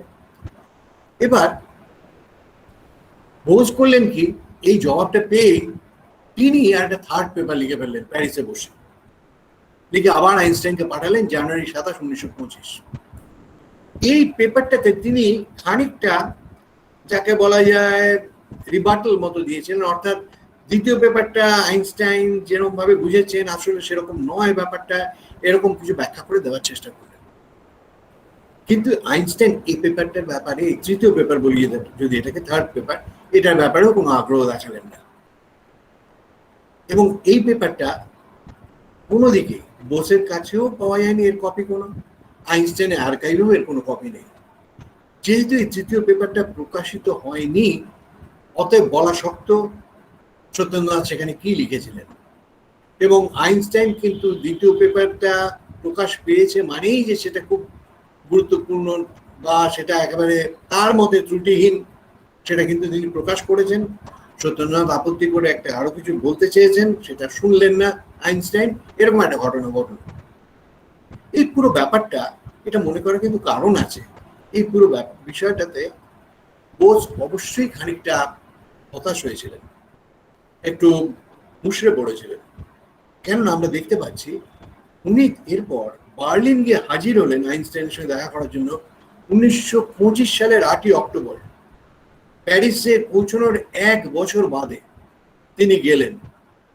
আপনারা ভেবে দেখুন, আইনস্টাইনের ওরকম একটা রেকমেন্ডেশন পেয়ে তিনি গেছেন, ওরকম একটা চিঠি পেয়েছেন, ইউনিভার্সিটি থেকে ফেলোশিপ দিয়েছে, তারপরে পেপারটা, প্রথম পেপারটার সঙ্গে এরকম কমেন্ট করা হয়েছে, প্রকাশিত হয়েছে। মানে যেটা খুব স্বাভাবিক ছিল, মানে ইউরোপে পৌঁছে সত্যেন্দ্রনাথের তো একটা ভয়ঙ্কর তাগিদ হবে যে তিনি আইনস্টাইনের সঙ্গে সবচেয়ে আগে দেখা করার জন্য চেষ্টা করবেন। প্যারিসে গেছেন, ঠিক আছে, তিনি যত তাড়াতাড়ি পারেন বার্লিন পৌঁছে যাওয়ার চেষ্টা করবেন। বাস্তবে কিন্তু সেটা হয়নি। এটা থেকে মনে করার কারণ আছে, উনি হয়তো একটু স্পর্শকাতর হয়ে গিয়েছিলেন। দ্বিতীয় পেপারের সম্পর্কে কমেন্ট থেকে খানিকটা তো নিশ্চয়ই হয়েছিলেন। তারপরে তৃতীয় পেপার সম্পর্কে একেবারে কোনো ইন্টারেস্ট না দেখানো আইনস্টাইন, তিনি নিশ্চয়ই খানিকটা মুষড়ে পড়েছিলেন। তবু শেষ পর্যন্ত অগাস্ট 1925 তিনি পৌঁছে গেলেন বার্লিনে। কিন্তু তাদের মিটিং গুলো খুব সংক্ষিপ্ত মিটিং হলো, খুব কিছু এগোলো না তাদের আলোচনা। যদি এ সম্পর্কে আরো কিছু কথা আছে, বিভিন্ন জায়গায় বলা হয়েছে আইনস্টাইন দুটো প্রবলেম করতে দিয়েছিলেন সত্যেন্দ্রনাথকে, সেই প্রবলেম গুলো নিয়ে সত্যেন্দ্রনাথ খুব এগোতে পারেননি। আবার এরকম কথাও শুনেছি আমরা, এগুলো সব শোনা কথা, যে আইনস্টাইন বলেছিলেন সত্যেন্দ্রনাথকে যে তুমি কিছু পারলে খুব মানে স্পেশাল কিছু করে নিয়ে এসো, সাদামাটা কাজ আমার কাছে এলো না, এরকম টাইপের কিছু বলেছিলেন। তো যেটা খুব ইন্টারেস্টিং কথা, যেটা একেবারে আমরা শুনেছি এবং পাবলিক মিটিং এ শুনেছি, সেটা একটু আপনাদের সঙ্গে শেয়ার করবো। সত্যেন্দ্রনাথ বোসের একজন দৌহিত্র, আমি তার নামটা সঠিকভাবে মনে করতে পারছি না, সম্ভবত অনিন্দ ঘোষ তার নাম, আমার ভুল হতে পারে, আমাকে মার্জনা করবেন। তিনি 2019 সালে Satyendranath Bose National Centre for Basic সায়েন্সের, S N. Bose National Centre for Basic সায়েন্সের একটা অনুষ্ঠানে এই কথাটা বলেছিলেন। আমি সেখানে উপস্থিত ছিলাম, সেটা আপনাদের সঙ্গে একটু শেয়ার করব। ইনি, এই ভদ্রলোক সত্যেন্দ্রনাথ বোসের দৌহিত্র, তার মেয়ের ছেলে দৌহিত্র, তিনি শিবপুরের ইঞ্জিনিয়ারিং ছাত্র ছিলেন 60-এর দশকের শেষ দিকে বা 60-এর দশকের মাঝামাঝি। তিনি সত্যেন্দ্রনাথের কাছে খুব নিয়মিত আসতেন অঙ্ক করার জন্য, এবং মানে উনিই ডেকেছিলেন। উনি ওনার বাড়িতে প্রথমত উনি ছিলেন মামা বাড়িতে বেশ কিছুদিন, তারপরে সত্যেন্দ্রনাথ বসে আগ্রহ দেখাতেন যে তোদেরকে অঙ্ক করানো হচ্ছে, নিয়ে আয় আমার কাছে। সেখানে ক্যালকুলাস দেখতেন, এবং ওনার কথায় বোঝা যায় ওনার সঙ্গে একটা, তার দাদুর একটু সম্পর্কটা নিকট হয়েছিল। এবং উনি বলেছেন, উনি জিজ্ঞাসা করেছিলেন যে হ্যাঁ তুমি গেলে বার্লিনে, তা তোমার আর আইনস্টাইনে একসঙ্গে ছবি হলো না? তখন তিনি খুব বিরক্ত হয়ে পড়েছেন, হ্যাঁ আমি কি বার্লিনে গিয়েছিলাম ফটো তুলতে আইনস্টাইনের সঙ্গে? হ্যাঁ, এখন বাস্তব হচ্ছে, অবস্থাটা হচ্ছে এই যে আমরা সাধারণ মানুষরা, ফিজিক্সের ছাত্ররা বোস আইনস্টাইন স্ট্যাটিস্টিক্স জানবো, এটা থাকবে, কিন্তু বোস আর আইনস্টাইনের ছবিটা, তারা বার্লিনে একসঙ্গে গেলেন, একসঙ্গে ছবি পাওয়া গেল না, তারা কিন্তু আলাদা ফ্রেমেই রয়ে গেলেন। এবং এখানে আপনি লক্ষ্য করবেন, এখানে কিন্তু রবীন্দ্রনাথ ফেল করেননি। রবীন্দ্রনাথ বার্লিন যখনই গেছেন আইনস্টাইনের সঙ্গে একসঙ্গে ফটো কিন্তু তুলেছেন। এইখানে একটা তফাৎ লক্ষ্য করা যায়। যাই হোক, আমরা ফিরে আসি মূল আলোচনায়। এটা হচ্ছে, এই বাড়িটা আমার দেখাতে ইচ্ছে করলো এই জন্য যে একটু বলবো, এই বাড়িটার 4 তলায় ছিল আইনস্টাইনের অ্যাপার্টমেন্ট। এখানে আমরা অন্য জায়গায় পাচ্ছি সত্যেন্দ্রনাথ যা বার্লিনে যখন ছিলেন, এখানে তিনি বেশ কয়েকবার ওনাকে মিট করেছেন আইনস্টাইনকে, কিন্তু তাদের মধ্যে কি কথা হয়েছিল সেটা সত্যেন্দ্রনাথ অন্য কোথাও লেখেননি, আইনস্টাইনের কোনো লেখাতেও পাওয়া যাচ্ছে না। সুতরাং আমরা কেউই জানি না তাদের মধ্যে কি কথা হয়েছিল। কিন্তু তিনি একাধিকবার এখানে গিয়েছিলেন, সেটা উনিই বলেছেন। এই বাড়িটা ছিল 5 হাভারল্যান্ড স্ট্রাসে, এরকম আরো কতগুলো বাড়ি ছিল খুব বনেদি পাড়া বার্লিনের। এই বাড়িগুলো কিন্তু সমস্ত দ্বিতীয় বিশ্বযুদ্ধের বোমাবর্ষণে একেবারে ধ্বংস হয়ে যায়। এখানে এই 4 তলা ফ্ল্যাটটিতে যেখানে আইনস্টাইন ছিলেন সে ফ্ল্যাটটিও ধ্বংস হয়ে যায়। যাই হোক, আমরা পরের স্লাইডে যাচ্ছি। যে তাহলে আইনস্টাইন যেন একটু একটু কোল্ড হয়ে গেলেন বোসের প্রতি, ব্যাপারগুলো এগোলো না কেন, এরকম সমস্যাটা কি? সমস্যা হচ্ছে, এটা অনেকে মনে করেন এবং আমারও মনে হয়েছে যে এই চিন্তাটার মধ্যে কিছুটা ভিত্তি আছে। সেটা হচ্ছে এই, বোস ঢাকাতে একাডেমিক্যালি আইসোলেটেড ছিলেন। তিনি একক প্রয়াসে যা কাজ করছেন তাই, তার তো কলকাতায় তাও কিছু কয়েকজন ছিলেন বন্ধু বিজ্ঞানী বা একটা পরিমণ্ডল ছিল, ঢাকাতে একেবারেই সেটা নেই। কলকাতাতে তখন রমন কাজ করছেন, অন্যান্যরাও আছেন, কিছু তো ছিল, ঢাকাতে একেবারেই নেই। তিনি এককভাবে চিন্তা করছেন, এককভাবে লিখছেন, সেটা প্রকাশ করার চেষ্টা করছেন। কিন্তু আইনস্টাইন বসে আছেন বার্লিনে। আইনস্টাইনের চারদিকে রয়েছে খুব প্রথম সারি বিজ্ঞানীরা, তারা তার বন্ধু, তারা তার সহকর্মী, এবং তারা যখন আইনস্টাইনকে প্রশ্ন করছেন যে এরকম একটা চিন্তা যেটা তো ভুলই মনে হচ্ছে বোস লিখলেন, সেটা তুমি কেন এরকম ভাবে এনকারেজ করছো, এটা অবভিয়াসলি কন্ট্রাডিক্ট করছে আমাদের এস্টাবলিশড অ্যাপ্রোচকে। আইনস্টাইন এবার মনে করতেন যে বোসের চিন্তায় কোনো জায়গায় একটা কারেক্ট আছে, ব্যাপার আছে, যেহেতু এটা একটা হিডেন ট্রুথ আছে, যেহেতু এটা কারেক্ট রেজাল্ট দিচ্ছে। আমরা এখন জানি সত্যেন্দ্রনাথ পুরো কাজটা করেছিলেন বলে ফোটন নিয়ে, এবং ফোটন যেহেতু বোসন ইন্টিগ্রাল স্পিন এবং সেটা বোসাইন স্ট্যাটিস্টিক্স মানে, তাই কিন্তু বোসের অ্যাপ্রোচটা কারেক্ট ছিল, বোসের অ্যাপ্রোচটা খেটেছিল, এবং আইনস্টাইন সেই জন্য সেটা ব্যবহার করে তিনিও বোস আইনস্টাইন কনডেন্সেটে পৌঁছতে পেরেছিলেন, যেটা বাস্তবতা আছে, আমরা দেখতে পেয়েছি, সেটার জন্য নোবেল প্রাইজও দেওয়া হয়েছে। অতএব বলা যেতে পারে আইনস্টাইন এক অর্থে মানে নিজে যেটা হয়তো করলে আইনস্টাইনের অসুবিধা হতো, মানে আমরা যদি এই ভাষাটা প্রয়োগ করি, অন্যান্যরা সব সহকর্মী বিজ্ঞানীরা আইনস্টাইনকে একেবারে ছেঁকে ধরতেন, তিনি কিন্তু বোসের কাছ থেকে একটা সে অর্থে সাহায্য পেয়ে গেলেন আমি বলবো। বোস ওরকম একটা পেপার লিখলেন বলে সেটা প্রকাশনার ব্যবস্থা করলেন, এবং তার উপর ভিত্তি করে আইনস্টাইন তার পরবর্তী চিন্তা ভাবনাগুলোকে দিলেন। এইটা কিন্তু তাদের মধ্যে যে মেলবন্ধন, সেটা মূল জায়গা এবং খুব গুরুত্বপূর্ণ জায়গা। 2 বছর ইউরোপে কাটিয়ে তার যে দায়িত্ব ছিল, ইউনিভার্সিটি তাকে যে দায়িত্ব দিয়েছিল, সেই দায়িত্ব পুরো মাত্রায় পালন করে বোস বিভিন্ন ল্যাবরেটরিতে ঘুরে কাজ দেখে, কাজ শিখে, সেখানে প্রয়োগ করার মানসিকতা নিয়ে তিনি ফিরে এলেন ঢাকায়। এবং তারপরে উনি যা কাজ করেছেন 1924 সালে কাজের সঙ্গে তার কোনো যোগাযোগ ছিল না। এখানে এটার কারণ বলা শক্ত, মনে হতে পারে তিনি হয়তো কিছুটা আঘাত পেয়েছিলেন, কিন্তু এগুলো আমাদের মনে করার ব্যাপার, সঠিক কারণ বলা যাবে না, কারণ আমরা সত্যি জানি না সঠিকভাবে। শুধু তাই নয়, তিনি পরবর্তীকাল 12 বছরে থিওরিটিক্যাল ফিজিক্স নিয়ে কিছু পাবলিশ করেননি। তিনি এক্স-রে নিয়ে কাজ করেছেন, অন্যান্য বিষয় নিয়ে কাজ করেছেন, ক্রিস্টালোগ্রাফি নিয়ে কাজ করেছেন, এবং তিনি লক্ষ্য করুন যাদের ল্যাবরেটরিগুলো ভিজিট করেছেন, এখানে আমি কয়েকজনের নাম উল্লেখ করছি। মেরি কুরি ল্যাবরেটরিতে উনি প্রথম গিয়েছিলেন ফ্রান্সে, ম্যাক্স ভন লাওয়ে গিয়েছিলেন, লাজভা ল্যাবরেটরিতে গিয়েছিলেন, অটো হানের ল্যাবরেটরিতে, প্ল্যাঙ্ক, লিজে মাইগনার। আপনারা দেখছেন এখানে আমি 6 জনের নাম দিয়েছি, 6 জনের মধ্যে 4 জনই নোবেল লরিয়েট। হ্যাঁ, মেরি কুরি, ম্যাক্স ভন লাও, অটো হান এবং প্ল্যাঙ্ক। এছাড়া সত্যেন্দ্রনাথ জার্মান বিজ্ঞানীদের সঙ্গে তার খুব বন্ধুত্বপূর্ণ সম্পর্ক গড়ে ওঠে, এবং সেটা অনেক দিন পর্যন্ত তার বজায় ছিল। কিন্তু আবার দেখুন, আইনস্টাইন কিন্তু তাকে আবার সম্পূর্ণ ভুলে যাননি। আমরা দেখতে পাচ্ছি এই ঢাকাতে ফিরে আসা 1 বছর বাদেই ঢাকা বিশ্ববিদ্যালয়ে একটা প্রফেসরশিপের বিজ্ঞাপন হয়, এবং অনেকেই বলেন সত্যেন্দ্রনাথকে অ্যাপ্লাই করতে, আবার কেউ কেউ বলেন না, সত্যেন্দ্রনাথের তো পিএইচডি নেই, তিনি পারবেন না। সত্যেন্দ্রনাথ একটু বিষয়টা দ্বিধাগ্রস্ত ছিলেন, তার পিএইচডি হয়নি, কারণ আমরা দেখেছি তিনি তার আগেও পিএইচডি হয়নি, সেটা একটা ভিন্ন কারণ, সুযোগ পেলে বলা যাবে। আর এবার তিনি পিএইচডি করতে যাননি ইউরোপে, কিন্তু এবারও তিনি একটা এমন রেকমেন্ডেশন পেলেন আইনস্টাইনের কাছ থেকে, সেটা খুব গুরুত্বপূর্ণ হয়ে গেল। এছাড়া অবশ্য তিনি পল লাজভা এবং লুই ডি ব্রগলি, 2 জন ফরাসি বিজ্ঞানীর কাছ থেকেও রেকমেন্ডেশন পেয়েছিলেন। এখানে আইনস্টাইন তার রেকমেন্ডেশনে যেটা বলেছিলেন সেটা খুব সিগনিফিকেন্ট। তিনি বলেছিলেন, the recent works of Mr S N Bose, especially his theory of radiation equilibrium, signify in my opinion an important and enduring progress of the physical theory. এটা খুব বড় কথা, enduring progress of the physical theory. Also, in personal discussion with Mr. Bose, I have got the impression that he is a man of unusual gift and depth, from whom science has much to expect. He has also this command at his command an extensive knowledge and certain ability in our science. As a university teacher, he will certainly develop a successful and prosperous activity. তার মানে এই recommendation দেখে কিন্তু মনে হচ্ছে না Einstein চন্দ্রনাথের প্রতি অসন্তুষ্ট ছিল, মোটেই না।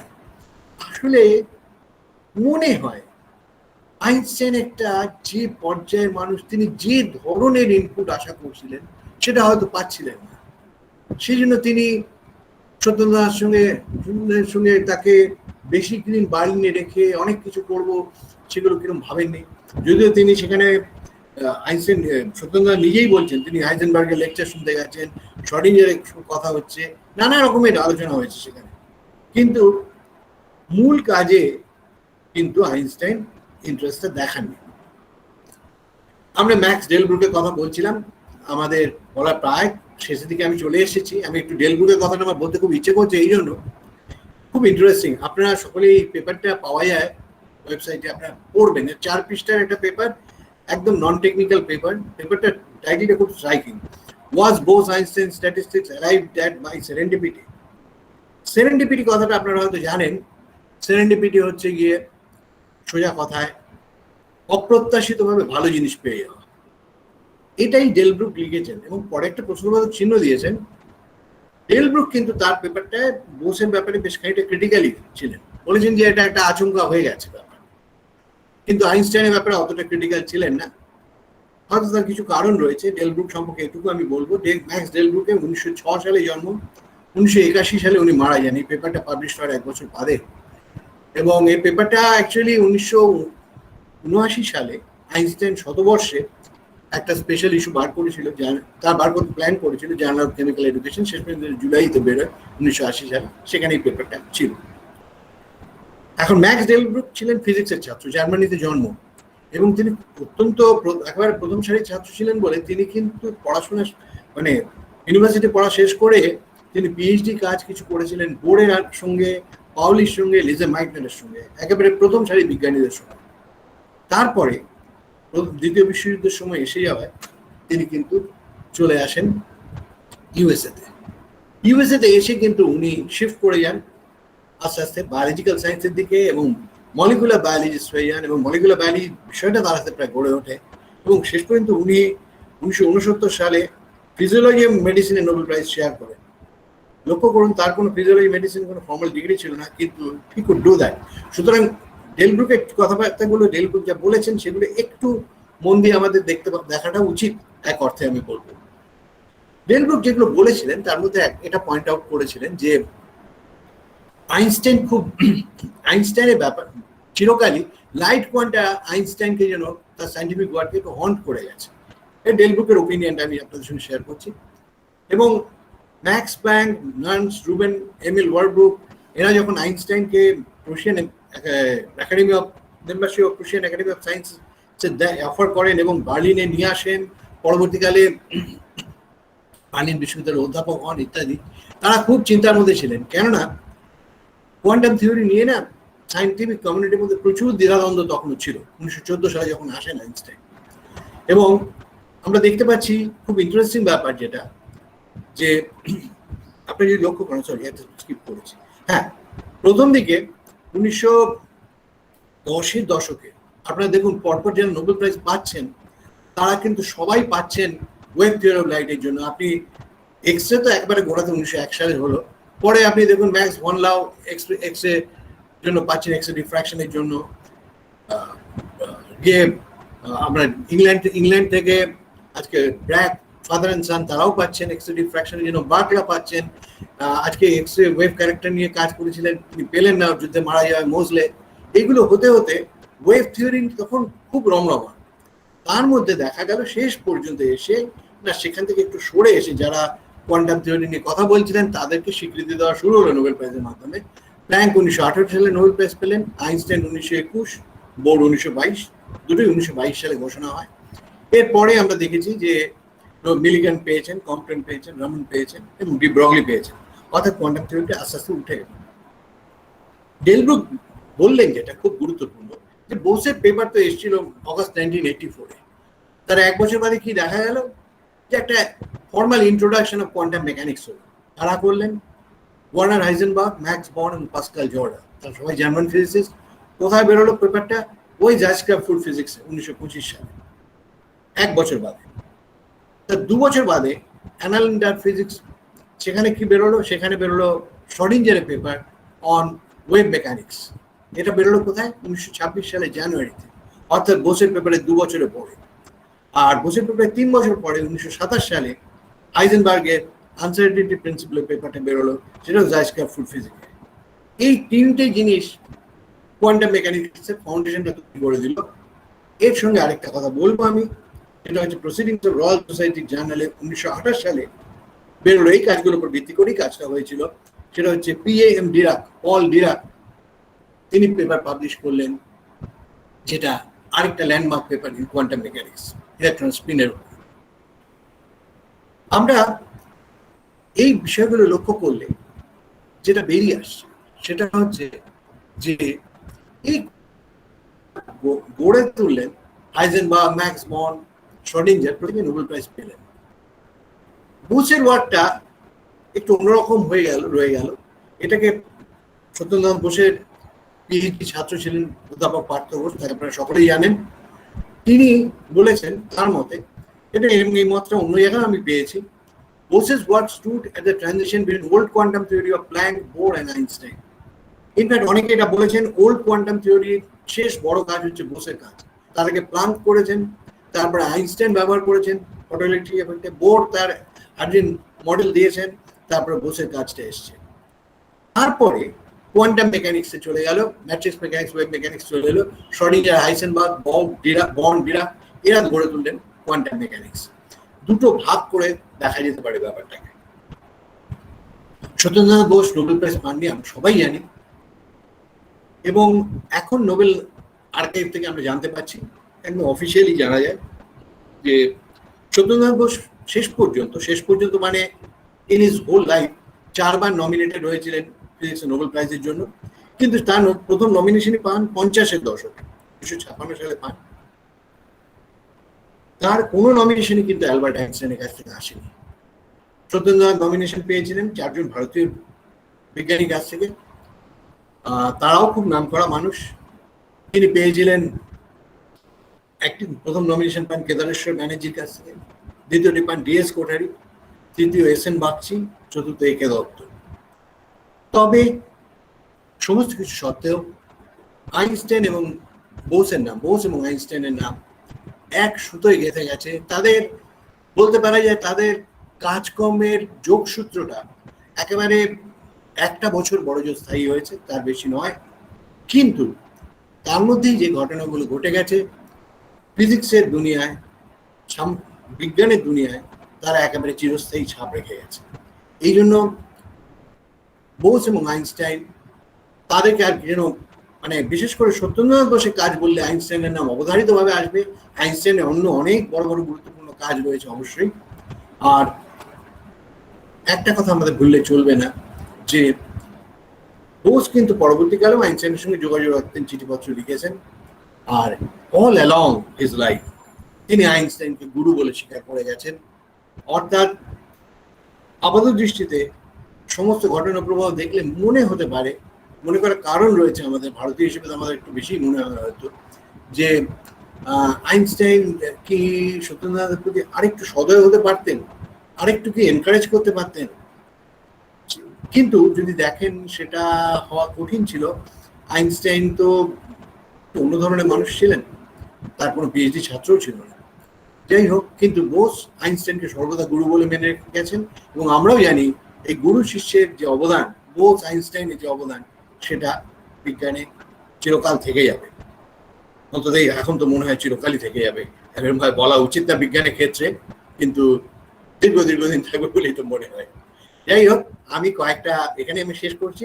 আমার কয়েকটা রেফারেন্স আছে, রেফারেন্সটা আপনারা দেখতে পারেন। S N Bose National Centre for Basic সায়েন্সের একটা চমৎকার ওয়েবসাইট আছে, সেখানে S N Bose the man and his work, এটা 2টো ভলিউমে আছে, প্রচুর মেটেরিয়াল আছে সেখানে। এটা ইজিলি ডাউনলোডেবল, আপনারা দেখতে পারেন। ডেল ব্রুকের পেপারটাও খুব ইন্টারেস্টিং, এটাও ইজিলি ডাউনলোডেবল, আপনারা দেখতে পারেন কিওয়ার্ড সার্চ দিয়ে। গ্লোবাল প্রাইজের ওয়েবসাইট আমি ইউজ করেছি, different interest for Wikipedia use করেছি। আর the man behind Bose statistics, Kameshwar Shri Wali, একটা আর্টিকেল, তিনি অনেক লিখেছেন অন্য জায়গায়, ফিজিক্স টুডে 2006 বেরোনো একটা আর্টিকেল আমি ব্যবহার করেছি। আমি এখানেই থামছি, আপনাদের সকলকে ধন্যবাদ ধৈর্য ধরে শোনার জন্য। এবার অবশ্যই আমরা কিছু প্রশ্ন উত্তর নিয়ে আলোচনা করতে। আমি কি আমি কি বেরোবো এটা থেকে একটু স্টপ শেয়ারিং করবো? আপাতত থাক, কোশ্চেন আসুক, তারপরে so long we can see the questions along with hello দেখা যাচ্ছে। হ্যালো হ্যাঁ, এক মিনিট আমার একটু দেখতে পারলে আমার কথা বলতে সুবিধা। আচ্ছা আচ্ছা, আপনি দেখতে পাচ্ছেন না, রাইট? আমি হাত তুলেছি, দেখা যাচ্ছে? হ্যাঁ প্লিজ সুমিতা বলেন প্লিজ। আমি একটা হাত তুলেছি, দেখা যাচ্ছে? হ্যাঁ হ্যাঁ দেখা যাচ্ছে, বলুন। সুমিতা আগে বলবেন? হ্যাঁ প্লিজ বলেন সুমিতা, বলেন। আপনার মাইক মিউট করা আছে। আপনার মাইক্রোফোন বোধহয় শোনা যাচ্ছে না। আমি আগে প্রশ্নটা করব। ও অনুপম, আচ্ছা আমি বুঝতে পারছি। প্লিজ অনুপম, হ্যাঁ প্লিজ বলুন। প্রথমত আমি মানে একটা অদ্ভুত মানবিক একটা চিত্রায়নের জন্য প্রচন্ড ধন্যবাদ, অনেক অত্যন্ত সুন্দর একটা উপস্থাপনা। আমার 2-3টে প্রশ্ন আছে। এক, যে তৃতীয় পেপারটার কথা বলা হলো সেটা কোনো আর্কাইভে নেই, তো সেই তৃতীয় পেপারের কথা জানা গেল কি করে? এক্স্যাক্টলি, আমারও তাই প্রশ্ন ছিল, লিখেছিলাম। এটা হচ্ছে, এটা আমি যেখান থেকে পেয়েছি সেটা হচ্ছে যে ওই কি বলে, যেটা S N Bose National Centre for Basic Sciences এর রয়েছে মেটেরিয়ালগুলো, তার মধ্যে এটার উল্লেখ আছে। এবং এটা বোধ হয়, আমি আরো একটা কাছে চেক করতে হবে, বোধ হয় এটা নিয়ে উনি আইনস্টাইনের সঙ্গে যখন যান বার্লিনে, সেটা নিয়ে কথাও বলেন, যদিও আইনস্টাইন সেটা ব্যাপারে কথা বলতে বিশেষ আগ্রহী ছিলেন না। এটা কোনো জায়গায় আমি যতদূর মনে পড়ছি, আমি S N Bose National Centre for Basic Sciences এ যে মেটেরিয়াল আছে সেখানে এটা উল্লেখ আছে, অন্য জায়গায় আমি এটা উল্লেখ পেয়েছি, ওয়ালি পেপারে আছে, বোস অ্যান্ড স্ট্যাটিস্টিক্সও বোধহয় আছে। কিন্তু এরকম একটা পেপারের উল্লেখ আছে শুধুমাত্র, কিন্তু পেপারটা কোথাও নেই সম্ভবত। পেপারটা তো পাওয়া যায়নি কোথাও। আর ইনফ্যাক্ট আপনারা যদি দেখেন, সত্যনারায়ণ বসু অত গুছিয়ে মতো মানুষ ছিলেন না। ইনফ্যাক্ট ওনার ফার্স্ট পেপারটা পাবলিশড হয়ে গেছে, ঠিক আছে, তার তো ইয়েটা পাওয়া যায়, ম্যানুস্ক্রিপ্টটা পাওয়া যায় না, কিন্তু সেটা পাবলিশড ভার্সনটা আছে আর্কাইভে কোথাও। আমার দ্বিতীয় প্রশ্ন হচ্ছে বৌদিদা, যে এটা বোঝা গেল যে বোসের যে অ্যাপ্রোচ, সেটা প্রথমবার আইনস্টাইনের পছন্দ হয়েছিল, ডেরিভেশন অ্যাপ্রোচ, এবং সেটাকে উনি খুব ভালোভাবে কাজে লাগিয়েছিলেন ওনার থার্মালে। তো আমি যদি খুব বিচ্ছিরি ভাবে বলি যে বোসের অ্যাপ্রোচটাকে ইউজ করা হয়েছিল খুব সুন্দরভাবে। এটা মানে এটা আইনস্টাইনকে একটা খুব মানে কি বলবো, তার নিজের বক্তব্য প্রতিষ্ঠা করার জন্য একটা খুব ভালো প্ল্যাটফর্ম প্রোভাইড করে। অ্যাবসলিউটলি। কিন্তু আইনস্টাইন কখনোই, কিন্তু আইনস্টাইনের পরবর্তীকালীন কাজ যেটা থার্মাল ইকুইলিব্রিয়ামের উপর, সেইখানে কিন্তু উনি বোসের জাস্ট বোসের কাজটা ইউজড হয়েছে এটা বলেছেন, বোসের ফর্মুলেশন ইউজ করেছে, কিন্তু তারপরে সেটা অন্য কাজ। আমার প্রশ্নটা হচ্ছে, বোস আইনস্টাইন কনডেনসেট এই নামকরণটা কি করে হলো? কেন পুরোটাই আইনস্টাইনের দিক থেকে যাচ্ছিল এবং বোস সেখানে সঙ্গে ছিলেন না। ঠিক, হ্যাঁ, এটা আমি একটু বলতে পারি এভাবে, এই পুরো কাজটা যেটা ডেরিভেশনটা করেছিলেন, তাতে বোসের পেপারটা তো রেফার করা হয়েছে, শুধু তাই না, বোসের আইডিয়াটা পুরো ওখানে কাজে লাগানো হয়েছে ওইভাবে মাইক্রোস্কোপের গুণা। এবং তখন আমরা পরবর্তীকালে আমরা জানি তো ফোটনের জন্য খেটে গেছে ওটা, কিন্তু সেইভাবে কাজটাকে এগিয়ে নিয়ে গিয়ে যে সিদ্ধান্তগুলো পৌঁছেছেন, অর্থাৎ এরকম একটা জিনিস হতে পারে যেটা থিওরিটিক্যাল, সেখানে ন্যাচারালি বোসের নামটা জুড়ে আছে একদম পুরো কাজটার মধ্যে। তার ফলে পরবর্তীকালে এটা নামই দেওয়া হলো, যখন সবাই দেখলেন যে অনেক হাই ভ্যাকুয়াম তৈরি করা যাচ্ছে, লো টেম্পারেচারে যাওয়া যাচ্ছে, তখন আস্তে আস্তে ওর ব্যাপারে আগ্রহ হলো, এবং মোটামুটি ভাবে বুঝতে পারছেন যে এটা একটা এক্সপেরিমেন্টাল ল্যাবরেটরি, সেরকম জিনিসপত্র দরকার। 1990-এর দশকের গোড়া থেকে একদম এই বিষয়ে আগ্রহ হয় মানুষের। ইনফ্যাক্ট কেটালি এখানে বলেওছেন সেটা, যে তাদের হাতে তো এই জিনিসগুলো আসার পরেই শুরু হয়, তখন ওটা বোস আইনস্টাইন কনডেন্সার নামটা পেয়ে গেছে। সেই জন্য এই যে নাম পেয়ে যাওয়াটা না, মানে বোসের একটা অমোঘ কন্ট্রিবিউশন আছে পেপারটার মধ্যে, কিন্তু পেপারটা আইনস্টাইনের, কিন্তু নামকরণটা হলো বোস আইনস্টাইন কনডেনসেট বলে। এই কালচারটা বর্তমান সায়েন্সে কিন্তু খুব একটা দেখা যায় না। দেখা যায়। আমি যদি নামকরণ আমি যদি একটু অন্যরকম ভাবে বলি, তাহলে একটা কথা বলি, এটা অন্যভাবে কেউ নেবেন না। সেটা হচ্ছে, যে পেপারে নেচারে রামন ঘোষণা করেছিলেন রামন এফেক্টের কথা, সেই পেপারটা কিন্তু সেকেন্ড একজন অথর ছিলেন কৃষ্ণন। হ্যাঁ, কে.এস. কৃষ্ণন ছিলেন। কে.এস. কৃষ্ণন এখন সবাই বলবেন তার নামে তো কোনো নমিনেশন আসেনি, নোবেল প্রাইজ তাকে কি করে দেওয়া হবে, নমিনেশন গেছে শুধু রমনের নামে। সেটাও সত্যি, কিন্তু সেখানে আবার দুজন ছিলেন, কিন্তু এফেক্টটা একজনের নামে। রাইট, সেটাই বলছি। ঠিক আছে, আমার প্রশ্ন নেই আর। Thank you. আচ্ছা, সৌমিতা বলুন প্লিজ। প্রফেসর শাহ বলুন।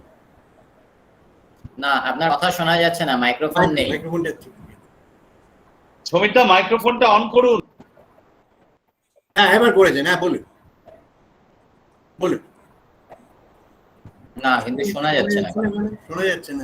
সৌমিতা, কিছু একটা সমস্যা হচ্ছে, দেখুন তো, শোনা যাচ্ছে না আপনার কথা। সৌমিতা, আপনার মাইক্রোফোনটা অন করুন।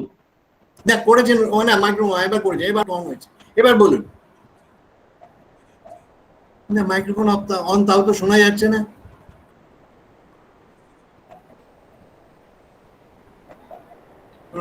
আমরা শুনতে পাচ্ছি না, আমরা কিছু শুনতে পাচ্ছি না। সৌমিতা, আমি আপনার কাছে ফিরে আসি, আপনি একটু প্লিজ চেক করে নিন তো কি হয়েছে। আমি সৌমিতাকে ফোন করছি, আপনারা অন্য প্রশ্ন নিন। ঠিক, আর সেরকম হলে আপনি টাইপ করতে পারেন। দেখে নিচ্ছি। ওকে, নেক্সট। আর কারো প্রশ্ন রয়েছে কিছু? আমি একটু রেজ হ্যান্ড করেছিলাম। আমি অডিবল? হ্যাঁ, আমি কমলিকা হাজরা, এজেসি বোস কলেজে ফিজিক্স পড়াই। ইনসিডেন্টালি আমি এই বছর এই বোস আইনস্টাইন স্ট্যাটিস্টিক্সটাই পড়িয়েছি, এবং খানিকটা ওদেরকে এই বোসের নোবেল না পাওয়া এগুলো একটু গল্প করেছি আর কি। আমার যেটা প্রশ্ন স্যারের কাছে, সেটা হচ্ছে যে এই যে বোজন যে নাম বোজন যে নামকরণটা, এইটা মানে আগেও শুনেছে, আপনার কথা শুনে আরো প্রচন্ড ভাবে ক্লিয়ার হলো যে আইনস্টাইন সর্ট অফ নেগলেক্টেড হিম, মানে এটাকে ইগনোর করাই একটা বলা চলে, যে অনেক কাজ পেয়েছেন, একজন তাকে এত অ্যাডর করছেন, আইডিয়ালাইজ করছেন, কিন্তু একটা নেগলেক্টেড একটা যেন ভাব। তা কিন্তু half the particles in the universe আর আফটার হিজ নেম। তো এই বোজন নামকরণটা তাহলে কি করে স্বীকৃতি পেল? এবং মানে আমরা তো আইনস্টাইনের নামে পার্টিকেল গুলো নামকরণ হয়নি আর কি। তো সেটা একটু আমার প্রশ্ন। এটা আপনি একটা কথা বলেছিলাম, আপনি দেখবেন এটা খুব ইন্টারেস্টিং। বি স্ট্যাটিস্টিক্স আবার এফডি স্ট্যাটিস্টিক্স আসার পরে এফডি ডিরাক তিনি নিজেই বললেন যে না, এরকম দরকার নেই, এই নামটা ফার্মি স্ট্যাটিস্টিক্স হোক আর ওটা বোস স্ট্যাটিস্টিক্স হোক। যদি দেখুন, আপনি ফার্মিয়ন বলি আমরা কিন্তু ডিরাকের নাম ওখানেও নেই, এখানে আইনস্টাইনের নেই। সেই জন্য এই নামটা ডিরাক ওভাবে চেঞ্জ করে দেওয়ার সঙ্গে সঙ্গে এই নামগুলো চলে এলো, বোসন এবং ফার্মিয়ন। এবং একটা কথা আমি বলবো আপনাদের, আপনারা যদি দেখেন, মানে এই বছরটা তো আইনস্টাইনের নোবেল প্রাইজের 100 বছর, মানে 100 বছর 1921 নোবেল প্রাইজ উনি পেয়েছিলেন, কিন্তু ঘোষিত হয়েছিল 1922 সালে। একই সঙ্গে 1921টা মানে উইথহেল্ড ছিল, যার জন্য 1922 সালে একই সঙ্গে বোস এবং আইনস্টাইন এবং বোর দুজনই পান ফিজিক্সের নোবেল প্রাইজ। আপনি যদি দেখেন যে আইনস্টাইন কিন্তু শুধু সত্যনাথ বলে নয়, আইনস্টাইন আমি বলবো এভাবে, আমি যতটুকু পড়াশোনা করেছি, খুবই লোনার। তিনি কিন্তু একলা চলরে এই ধরনের মানুষ। তার অধীনে এত বড় বিজ্ঞানী, তার কোনো কোলাবোরেটর সে অর্থে ছিলেন না, তার অধীনে কেউ পিএইচডি করেনি। হ্যাঁ, কিছু কিছু ছাত্রের সঙ্গে তিনি কিছু কিছু কাজ করেছেন, খুব বেশি নয়। এবং আমি এটাও আমার এক্ষুনি মনে পড়ছে না কে বলেছিলেন, এই এস এন বোস সেন্টারে কোনো একটা অনুষ্ঠানে আমি শুনেছিলাম, যেহেতু কে বলেছেন মনে পড়ছে না বলে আমি তার নামটাও বলবার চেষ্টা করবো না, এরকম একটা মন্তব্য কেউ করেছিলেন, তারা খুব সিনিয়র মানুষ, জানতেন প্রফেসর বোসকে, যে সত্যেন্দ্রনাথকে মানে আইনস্টাইন বলেছিলেন যে আমি মানে একেবারে এমন কাজ চাই যেটা মানে আমাকে ভাবাবে, এরকম টাইপের ব্যাপার। হ্যাঁ, এখন সেই রকম একটা উচ্চতায় তো সবসময় পৌঁছানো সম্ভব হয় না। তবে আইনস্টাইন লাইফ লং অত্যন্ত শ্রদ্ধাশীল ছিলেন, সত্যেন্দ্রনাথ অরোজ শ্রদ্ধাশীল ছিলেন আইনস্টাইনের প্রতি, এটা আমরা সবাই জানি। Thank you sir. Thank you. Hello sir, hello. হ্যাঁ বলুন বলুন বলুন বিপ্লব মানে শুনতে খুব ভালো লাগলো, ভালো লেগেছে আর কি। ধন্যবাদ। অভিজিৎ স্যারকে একটা প্রশ্ন, আবেদন রাখছি যে পরবর্তীতে যেন এরকম আরো দায়িত্ব আনা হয়, এরকম আরো একটু মুখটা কাছে নিয়ে মাইক্রোফোনের কাছে। একটু অস্পষ্ট হচ্ছে শব্দটা, প্লিজ বলবেন। হ্যাঁ বলছি যে পরবর্তীতে স্যারকে আর একবার আনার চেষ্টা করুন, আর হচ্ছে এরকম ক্যাম্প যেন আরো করা হয়।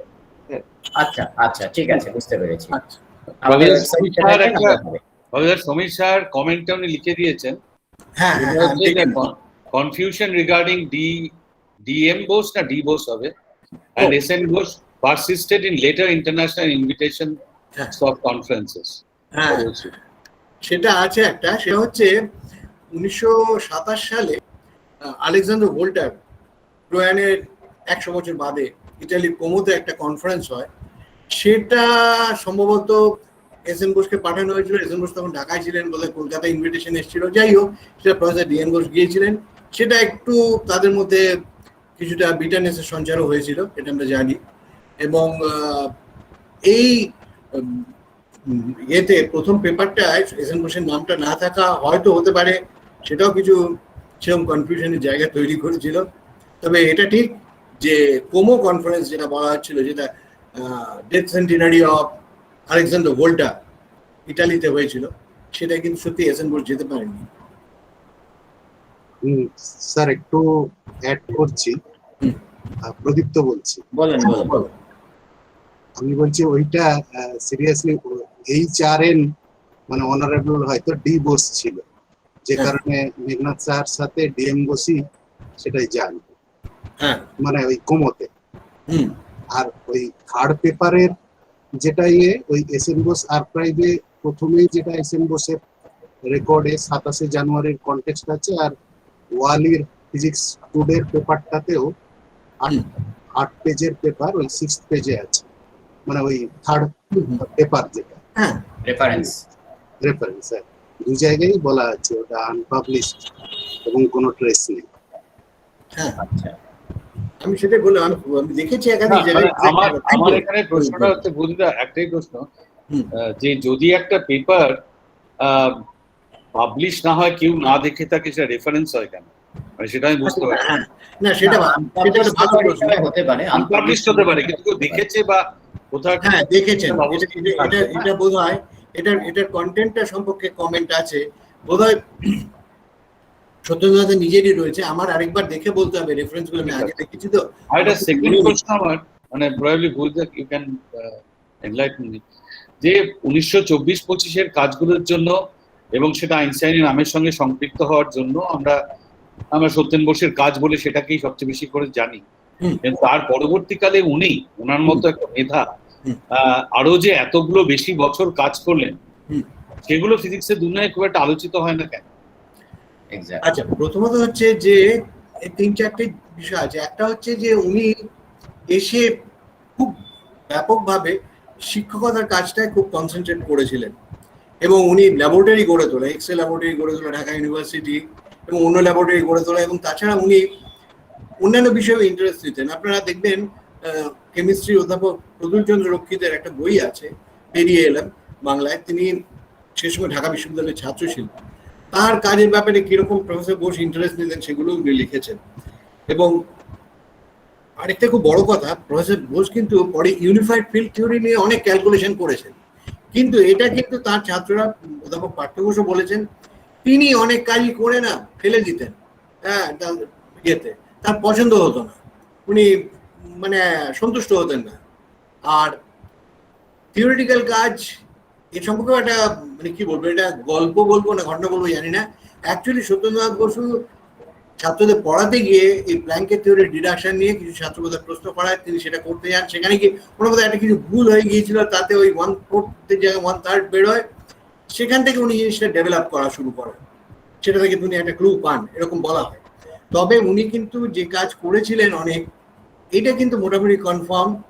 শুভ্রাদি জানেন, শুভ্রাদি মাথা নাড়ছেন, কেননা উনি এ ব্যাপারে অভিজ্ঞ মানুষ। তা উনি কিন্তু সত্যেন্দ্রনাথ বসু কিন্তু অনেক কাজ এরকম করেছেন, ফেলে দিয়েছেন, মানে ওটা ওনাকে সন্তুষ্ট করতে পারেনি, এটা হয়েছে।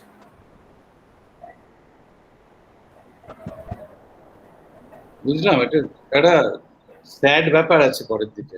হ্যাঁ, তা আছে। সেটা আমরা যদি সেভাবে দেখি, আমাদের কিন্তু মনে হয় সত্যেন্দ্রনাথ বসুর দুটো ফেজ আমরা যদি দেখি, স্বাধীনতার পরে বা 45 সালে কলকাতায় চলে আসার পরে উনার যে ফেজটা, যখন উনি বঙ্গ বিজ্ঞান পরিষদ প্রতিষ্ঠা করলেন এবং বাংলা ভাষা মানে পরে সেটা একটা ভারতীয় ভাষাতে বিজ্ঞান চর্চায় একটা বিরাট অনুপ্রেরণা জুগিয়েছে। সেটা কিন্তু একটা অন্য চরিত্র, অন্য মানুষ, অন্য ব্যক্তিত্ব। এই দুটোর মধ্যে যেন আপাতত দৃষ্টিতে কোনো মিল নেই, কিন্তু তার মতো বড় মাপের চিন্তা করতে পারেন যারা, তাদের পক্ষে সম্ভব। তবে হ্যাঁ, এটা বলবো যে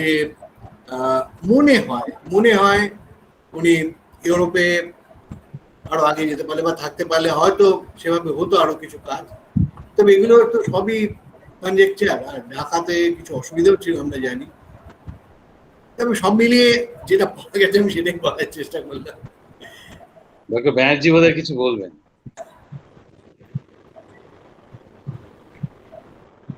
আমি একটু কথা বলতে পারি? হ্যাঁ প্লিজ বলুন প্লিজ। হ্যাঁ, আমি সত্যেন্দ্রনাথ বসু, আমি তো ডাকতাম সত্যেন জেঠু বলে, কেননা উনি ছোটবেলা থেকেই আমাদের বাড়িতে আসতেন। উনি ছিলেন আমার জ্যাঠামশাইদের অন্তরঙ্গ বন্ধু মানুষ। আমার মেজ জ্যাঠামশাই গিরিজাপতি ভট্টাচার্য, নাম বললে হয়তো সবাই চিনবেন না, কিন্তু আপনারা জাইসের কথা জানেন। জাইস ক্যামেরা, জাইস ল্যান্স, হ্যাঁ, যে হেড অফিস কলকাতায় আছে, সেটা জেনারেল ম্যানেজার ছিলেন গিরিজাপতি ভট্টাচার্য। তিনি আমার মেজ জ্যাঠামশাই। তিনি সত্যেন বসুর চেয়ে 1 ক্লাস নিচে পড়তেন হিন্দু স্কুলে। সেই সঙ্গে সেই হিন্দু স্কুলে ক্লাস 8-এ ছাত্র তখন আমার মেজ জ্যাঠামশাই, আর সত্যেন বসু, মেঘনাথ সাহা দুজনেই ছিলেন ক্লাস 9-এর ছাত্র। এবং সেই ছাত্রাবস্থাতেই সত্যেন্দ্রনাথ বসু আমাদের বাড়িতে আসতেন। মেজ জ্যাঠামশাই খুব অন্তরঙ্গ বন্ধু ছিলেন, খুবই অন্তরঙ্গ। এবং তিনি গিরিজার বন্ধু বলে, গিরিজার যে দাদা ডাক্তার পশুপতি ভট্টাচার্য, আমি খুব গর্বের সঙ্গে তার নাম উচ্চারণ করি, আমার বড় জ্যাঠামশাই, তাকে সত্যেন্দ্রনাথ বসু বড়দা বলে ডাকতেন। এবং আমার বড় জ্যাঠামশাই সত্যেন্দ্রনাথকে এতই ভালোবাসতেন যে তার যখন ছেলে হলো, তিনি তার বড় পুত্র, তার নাম রেখেছিলেন সত্যেন। যাই হোক, কথা যাক, এখন আমি আরো কতগুলো মজার ঘটনা বলি। সত্যেন বসু এতই অন্তরঙ্গ। আমার বাবা, এবারে বলি, আমার বাবারা 5 ভাই, আমার বাবা সবচেয়ে ছোট, সেই জন্য আমার বাবার ডাকনাম ছিল খোকা। এবং সত্যেন বোস বড় জ্যাঠামণি, মেজ জ্যাঠামণি এবং খোকা, এই 3 জনেরই বন্ধু। খোকাকে তিনি অত্যন্ত ভালোবাসতেন। আমার বাবার 2টি বিশেষ গুণ ছিল। প্রথমত, তিনি অঙ্কটা খুবই ভালো বুঝতেন। দ্বিতীয়ত, তিনি এসরাজ বাজাতেন। আপনারা জানেন বাজাতেন, এবং আমার বাবার উপর নির্ভর করতেন। তার যখনই এসরাজের ছড় ছিঁড়ে যেত বা কিছু হতো, তখনই বলতেন, ওরে খোকা, আমার এসরাজের ছড়টা ছিঁড়ে গেছে, তুই একটু সারিয়ে দে। এবং এসরাজের ছড় আপনারা হয়তো জানবেন, যারা মিউজিক্যাল ইনস্ট্রুমেন্টস ব্যাপার স্যাপার জানেন যে ওড়ার বালুটি দিয়ে তৈরি হয়। এখনকার দিনে তো প্লাস্টিক দিয়ে তৈরি হয় আমি বলতে পারবো না, কিন্তু সেই তখনকার যুগে, প্রথম যুগে ঘোড়ার বালুটি, এবং সেটা ঘোড়ার হাড়ের চুলটা, লেজের চুলটা না। লেজের চুলটা হলে সেটা ভালো হতো না, মিষ্টি সুর বেরোতো না। হাড়ের চুল দিয়ে এই এস্ট্রাজের ছড় তৈরি করা হতো। এবার সত্যেন বসু মশাইয়ের যখন এস্ট্রাজের ছড়ের পুরো ক্ষতি হতো, ছিঁড়ে যেত, বা আমার বাবার উপর ভার পড়তো যে সেটাকে তুই ছাড়িয়ে নিয়ে আয় খোকা, আমার ছড়গুলো ছিঁড়ে গেছে। এইটা তো একটা কথা আমি বলবো। এবং আমার বাবার আরেকটা খুব বিশেষ গুণ ছিল, তিনি খুব ভালো ফটোগ্রাফার ছিলেন। আজকে ভূপতিবাবু যে ছবিটি সত্যেন বসু দেখালেন, আপনারা দেখলেন আইনস্টাইনের সঙ্গে এই যে যুবক সত্যেন্দ্রনাথ, আমি বলতে পারবো না সেটা কার তোলা, কিন্তু ওই ছবিটি অত্যন্ত দুর্দশাগ্রস্ত অবস্থায় সত্যেন বসুর কাছে ছিল, এবং সেটা মেজ্জাঠামনি মানে গিরিজাপতি সেই ছবিটি ওনার কাছ থেকে সংগ্রহ করে নিয়ে আমার বাবার কাছে এসেছিলেন, এবং আমার বাবা সেই ছবিটিকে এত সুন্দর নিখুঁত ভাবে, আমি জানি না কি ফটোগ্রাফি কি, তিনি নিজেই সমস্ত ফিল্ম ডেভেলপ করতেন, ফটো এনলার্জমেন্ট করতেন। এবং আমি এই খুব ছোটবেলায়, ওই তখন আমার 7-8 বছর বয়স, তখন আমার কাজ ছিল বাবার যে ডার্ক রুম, তার বাইরে দরজাটা বন্ধ করে দিতেন, কাজে ঘড়ি দেখতে পারতেন না, কিন্তু ছবিতে কি এক্সপোজার দিতে হবে সেটা আবার খুব জরুরি ছিল। সেই জন্য আমার কাজ ছিল যে করে তুই নট টিক 1 টিক 2 টিক করে গুনে যাবি, কেননা বাবা হয়তো 3 সেকেন্ড এক্সপোজার দেবেন, কোনোটাতে 10 সেকেন্ড দেবেন, আমি সেই ক্রমাগত 20 টিক্স অব্দি বলে যেতাম।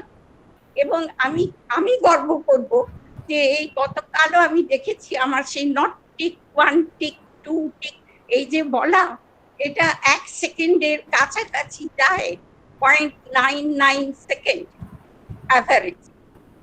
যাই হোক, সেটা বাদ দিই।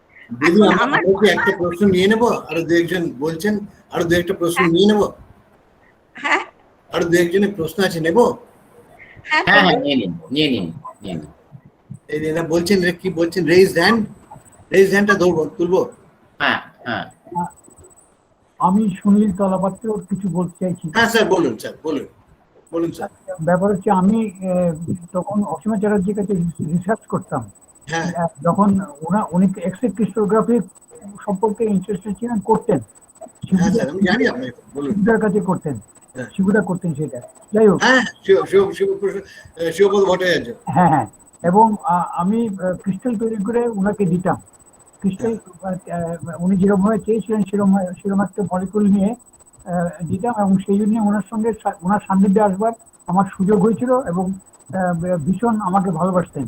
তো একদিন আমাকে বলছেন, না দুটো কথা, একটা কথা হচ্ছে উনি theory of relativity, unified theory of relativity সম্পর্কে অনেক গবেষণা করে অনেক কিছু করেছিলেন, অনেকটা এগিয়ে ছিল। তারপরে নাকি আপনি এই সম্পর্কে কিছু বলেননি, তারপরে নাকি উনি আইনস্টাইন মারা যাওয়ার পর মনের দুঃখে গুরু চলে গেলেন, কাকে দেখাবো বলে ওটা একদম ছিঁড়ে ফেলে দিলেন ডাস্টবিনে। কথাটা সত্যি কিনা জানি না, এটা অন্যদের কাছে শুনেছি, পূর্ণাংশু বাবুর কাছে শুনেছি। অনেক সময় এটা শোনা গেছে, এটা ঠিকই। হ্যাঁ, আর 2 নম্বর কথা হচ্ছে, আমাকে বলছে যে একদিন আমাকে বলে, এই তলাপাত্র তুই, আমি মাঝে মাঝে যেতাম ওখানে বাইনস্টাইন দেখবার জন্য, এবং উনি আমাকে ট্রান্সলেট করে দিতেন। বাইনস্টাইন তো জার্মান ল্যাঙ্গুয়েজ। হ্যাঁ, তো ওগুলো কথা বাদ দিলাম। আসল কথা হচ্ছে খুব ইন্টারেস্টিং ব্যাপার, যে উনি একদিন আমাকে বললেন, এই তলাপাত্র তুই আয় তো, তুই একটা কথা আমাকে বল।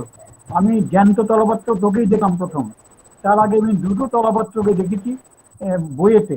একটা হচ্ছে প্রমথনাথ ঋষির 49 নম্বর মেসে এক তলাপাত্র ছিলেন, মেসের মালিক, আর আরেকটা হচ্ছে রবীন্দ্রনাথ ঠাকুরের শেষের কবিতায় তলাপাত্র আরেকজন ছিল। তা সেই দুজনকে দেখলাম, কিন্তু জ্যান্ত তলাপাত্র তোকেই দেখলাম। তো তুই বলতো, তুই তলাপাত্র কোথেকে পেলি, কি করে তোর তলাপাত্র নামটা হলো? তখন আমি বললাম, স্যার এ তো অনেক অনেক বড় কথা, এত কথা বলার সময় নেই, আপনার তো শুনবার সময় নেই। তোর সময় আছে কিনা বল, তোর যদি সময় থাকে বলার তাহলে তুই বল, আমার শুনবার সময় যথেষ্ট আছে। তা আমি তখন আদ্যপন্ত বললাম, সেটা এখানে আর বলছি না।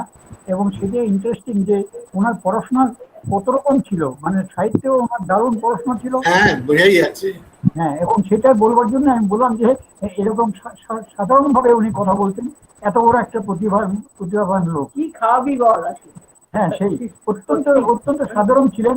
কিন্তু আমি আবার আরেকটা বলছি যে আমাদের করিডোরে দেখা হলে ওনাকে পায়ে হাত দিয়ে খালি প্রণাম করতাম, যতবার দেখা হতো। যিনি হয়তো এমন হয়েছে 2-3 বার দেখা হয়েছে। আমি অসীমাদির কাছে কাজ করতাম, আমার নাম বাণী পাত্র। তো যে তুই এত প্রণাম করিস কেন রে আমাকে? তখন আমি বললাম যে পুণ্য সঞ্চয় করি। তখন বললে যে পাগলি কোথাকার, বললেন। আমার সত্যি এটা মনে আছে এখন। তো এইগুলো খুব ইন্টারেস্টিং ব্যাপার যে এত অসাধারণ ব্যক্তিত্বের মধ্যে অত্যন্ত সাধারণ একটা মনও ছিল এবং সাধারণভাবে কথা বলতেন উনি। এটা আমাদের সুযোগ হয়েছিল ওনার সান্নিধ্যে আসবার, ওনার আশীর্বাদ পাওয়ার। একদিন ওনার একটা বাস্ক ওকে জাপান থেকে দিয়েছে, খুব সুন্দর বাস্ক, একটা সাদা রঙের একটা বাস্ক। তো বললেন যে তুই একটু আঁকিস টাকিস, তাই এটা টাকা একটা আমাকে একটা ইয়ে করে তো একটা রং করে যায়, একদিকে লাল একদিকে নীল। বাবা কি সুন্দর বাস্কটা, এটাকে নষ্ট করতাম ভাবে, অপূর্ব একটা বাস্ক। তা উনি বলেন না কি করে যে, তা আমি সেটা করে দিলাম কয়েকদিন পরে। তারপর দেখে হেসে বললেন, বাহ, এটা তো আমার ঠিক ছেলেবেলার পেট কাটটি ঘুরির মতন হয়েছে।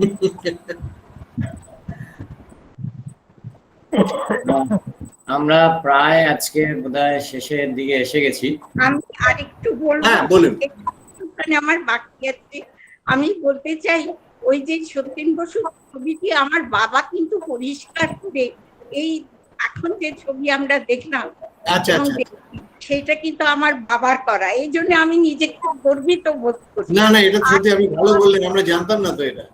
আর একটা কথা বলি, সত্যেন বসুর বাড়িতে তো আমি বহুবার গেছি, এবং তখন দেখেছি উনি যে ওই চৌকির ওপর উপুর হয়ে, 5 ওপর উপুর হয়ে একটা গেঞ্জি এবং একটা লুঙ্গি, লুঙ্গির মতো করে পরে, আর ফুলস্কেপ কাগজে পাতার পর পাতা অঙ্ক করতেন, এবং সেগুলো একটা পাতা ফুরিয়ে গেলে না ফেলে দিতেন। এর ওপরে চতুর্দিকে কাগজের পাতা ছড়ানো থাকতো অঙ্ক করা। আমি ছোট ছিলাম না, অথচ একটা কথা পরে শুনেছিলাম, সেই ফেলে দেওয়া কাগজ কুড়িয়ে নিয়ে গিয়ে এখনকার যারা বিজ্ঞানী, মানে তখন বিজ্ঞানের ছাত্র, তাদের অনেকেই ডক্টরেট ডিগ্রি বা কোনো একটা পেপার নিজের নামে করে। এ কথা আমি কিন্তু আগে এটা বললাম, জানি না সত্য মিথ্যে কত, কিন্তু তার ঘরে গেলেই সেই কাগজের চৌকিতে পড়ে অঙ্ক কষা কাগজ চৌকিতে এবং মাটিতে। আর বেড়াল তো ছিলই, অনেক ছিল। সত্যি আমার খুব কাছের মানুষ ছিলেন। ওই ছবিটা আমার বাবার করা, এই জন্য আমি গর্বিত যে ওই ছবিটা বাবু দেখালেন, খুব ভালো লাগলো। ধন্যবাদ ধন্যবাদ। হ্যালো, আমরা নতুন তথ্য পেলাম একটা। আচ্ছা, একটা কথা মনে পড়লো হঠাৎ, যে ভীষণ ভালো লেকচার, আপনার লেকচারটা এত অপূর্ব লেগেছে, অত্যন্ত ভালো ভাবে বলেছেন, এবং ভেতরে না ঢুকতে পারলো একটা ধারণা হলো কিভাবে ওদের সঙ্গে মেলবন্ধন হয়েছিল। যাই হোক, আমি একটা কথা জিজ্ঞেস করছি যে ম্যাক্স বেলব্রুক, তিনি তো ওনার সম্বন্ধে লিখেছেন জার্নাল অফ কেমিক্যাল এডুকেশনে। তার ওটা কত বড়, এবং ওটা কি আপনি বলেছেন টেকনিক্যাল ডিটেইলস নেই? না না, আমি বলছি ওটা আপনি বুঝতে পারছেন। জার্নাল অফ কেমিক্যাল এডুকেশনে বেরিয়েছে তো, একদম মানে নন টেকনিক্যাল পেপার, 4 পৃষ্ঠার পেপারটা। এবং ওখানে উনি কিন্তু একটা বেসিক্যালি অ্যানালিসিস করেছেন, যে উনি কিছুটা জিনিসটা খুব কাছ থেকে কম বয়সে দেখেও ছিলেন, যেহেতু ওনার 1906 সালে জন্ম এবং জার্মানিতেই ছিলেন উনি, এবং কিছুটা হয়তো জানেন, মানে বোর পাউলি তাদের প্রতিক্রিয়াও জানেন। তো উনি যেটা মূলত বলবার চেষ্টা করেছেন সেটা হচ্ছে এরকম, যে এটা একটা মানে হঠাৎ করে পেয়ে গিয়েছিলেন বোস, এবং আইনস্টাইন সেটাকে গ্রহণ করে কাজে লাগিয়েছেন বলা যেতে পারে। তবে উনি কিন্তু হয়তো উনি নিজে জার্মান বলি, আমি এভাবে এখানে বলতেই পারি, উনি কিন্তু আইনস্টাইনের প্রতি যতটা সদয় মন্তব্য করেছেন, আমি বলবো বোসের প্রতি অতটা সদয় মন্তব্য করেননি, একটু ক্রিটিক্যাল মন্তব্যই করেছেন। তবু আমি বলবো, তা সত্ত্বেও বলবো তার অ্যানালিসিসটা ভালো লেগেছে আমার, সেই জন্য আমি এখানে এই তার রেফারেন্সটা রেখেছি। তার পেপারটা কিন্তু আপনারা যে কেউ দেখতে পারেন, এটা ইজিলি ডাউনলোডেবল। আপনি যদি কিওয়ার্ড সার্চ দেন তাহলেও পাবেন, Max Delbrück paper on Bose Einstein statistics. আমি পিডিএফ ফাইল পেয়ে যাবো হ্যাঁ, আপনি পাবেন, হ্যাঁ গুগলে পাওয়া যাবে। হ্যাঁ, এবং আমার পেয়েছি। এটা প্রথম সুযোগে আমি ওটা দেখবো। থ্যাংক ইউ ভেরি মাচ, এটা খুবই ভালো লাগলো। খুব সুন্দর হয়েছে, এত স্বচ্ছ, এত সহজ সরল ভাবে বলেছেন না, কি ভালো লেগেছে বলতে পারবো না। মানে আপনার বলার ক্ষমতা, প্রকাশ, দু ঘন্টা ইনফরমেশনও রয়েছে, কিন্তু সেই ইনফরমেশনের চাপ নেই। খুব ভালো লেগেছে, খুব ভালো লেগেছে। হ্যালো, বলছি যে স্যার যে হচ্ছে ওই প্রেজেন্টেশনটা দেখালেন, সেটা কি কোনোভাবে প্রোভাইড করা হবে? না, প্রোভাইড করে লাভ কি, ওটা তো আমি গোটা ভিত্তিতে বলি, তুমি ওটা নিয়ে করবে কি? প্রোভাইড করা যাচ্ছে না, সরি। আলাদা করে প্রেজেন্টেশন থাকবে না, কিন্তু যেহেতু পুরো সেমিনারটা রেকর্ডেড ভার্সন একটা থাকছে, এইটা নিশ্চয়ই আমাদের ওয়েবসাইটে কোথাও থাকবে। তো in due course of time পরে আপনারা সবাই দেখতে পাবেন সেটা, যারা চাইবেন লিংকে গিয়ে। স্যার বলছি, চ্যাট বক্সে যদি একটু ওয়েবসাইটের লিংক, মানে ইউটিউবের লিংকটা দেওয়া যেত খুব ভালো হতো। ইউটিউবের লিংক তো এই মুহূর্তে তৈরি হয়নি, এটা প্রসেস হয়ে JVNSTS এর ওয়েবসাইটে যাবেন, সেখান থেকে আপনারা সবাই একটু সময় লাগবে কিছুদিন, তারপরে এটা আপনারা দেখতে পাবেন। একটা অসাধারণ বক্তৃতা শুনলাম ভূপতির কাছে, মানে একদম বৈঠকি স্টাইলে যেটা, এবং এতগুলো তথ্যকে একসঙ্গে, এবং আমি বলবো কম সময়ের মধ্যেই আর একটু সময় পেলে ভালো হতো পরিবেশন করা। খুব ভালো লেগেছে। অবশ্য এখন আর আলোচনা দীর্ঘায়িত করে লাভ নেই।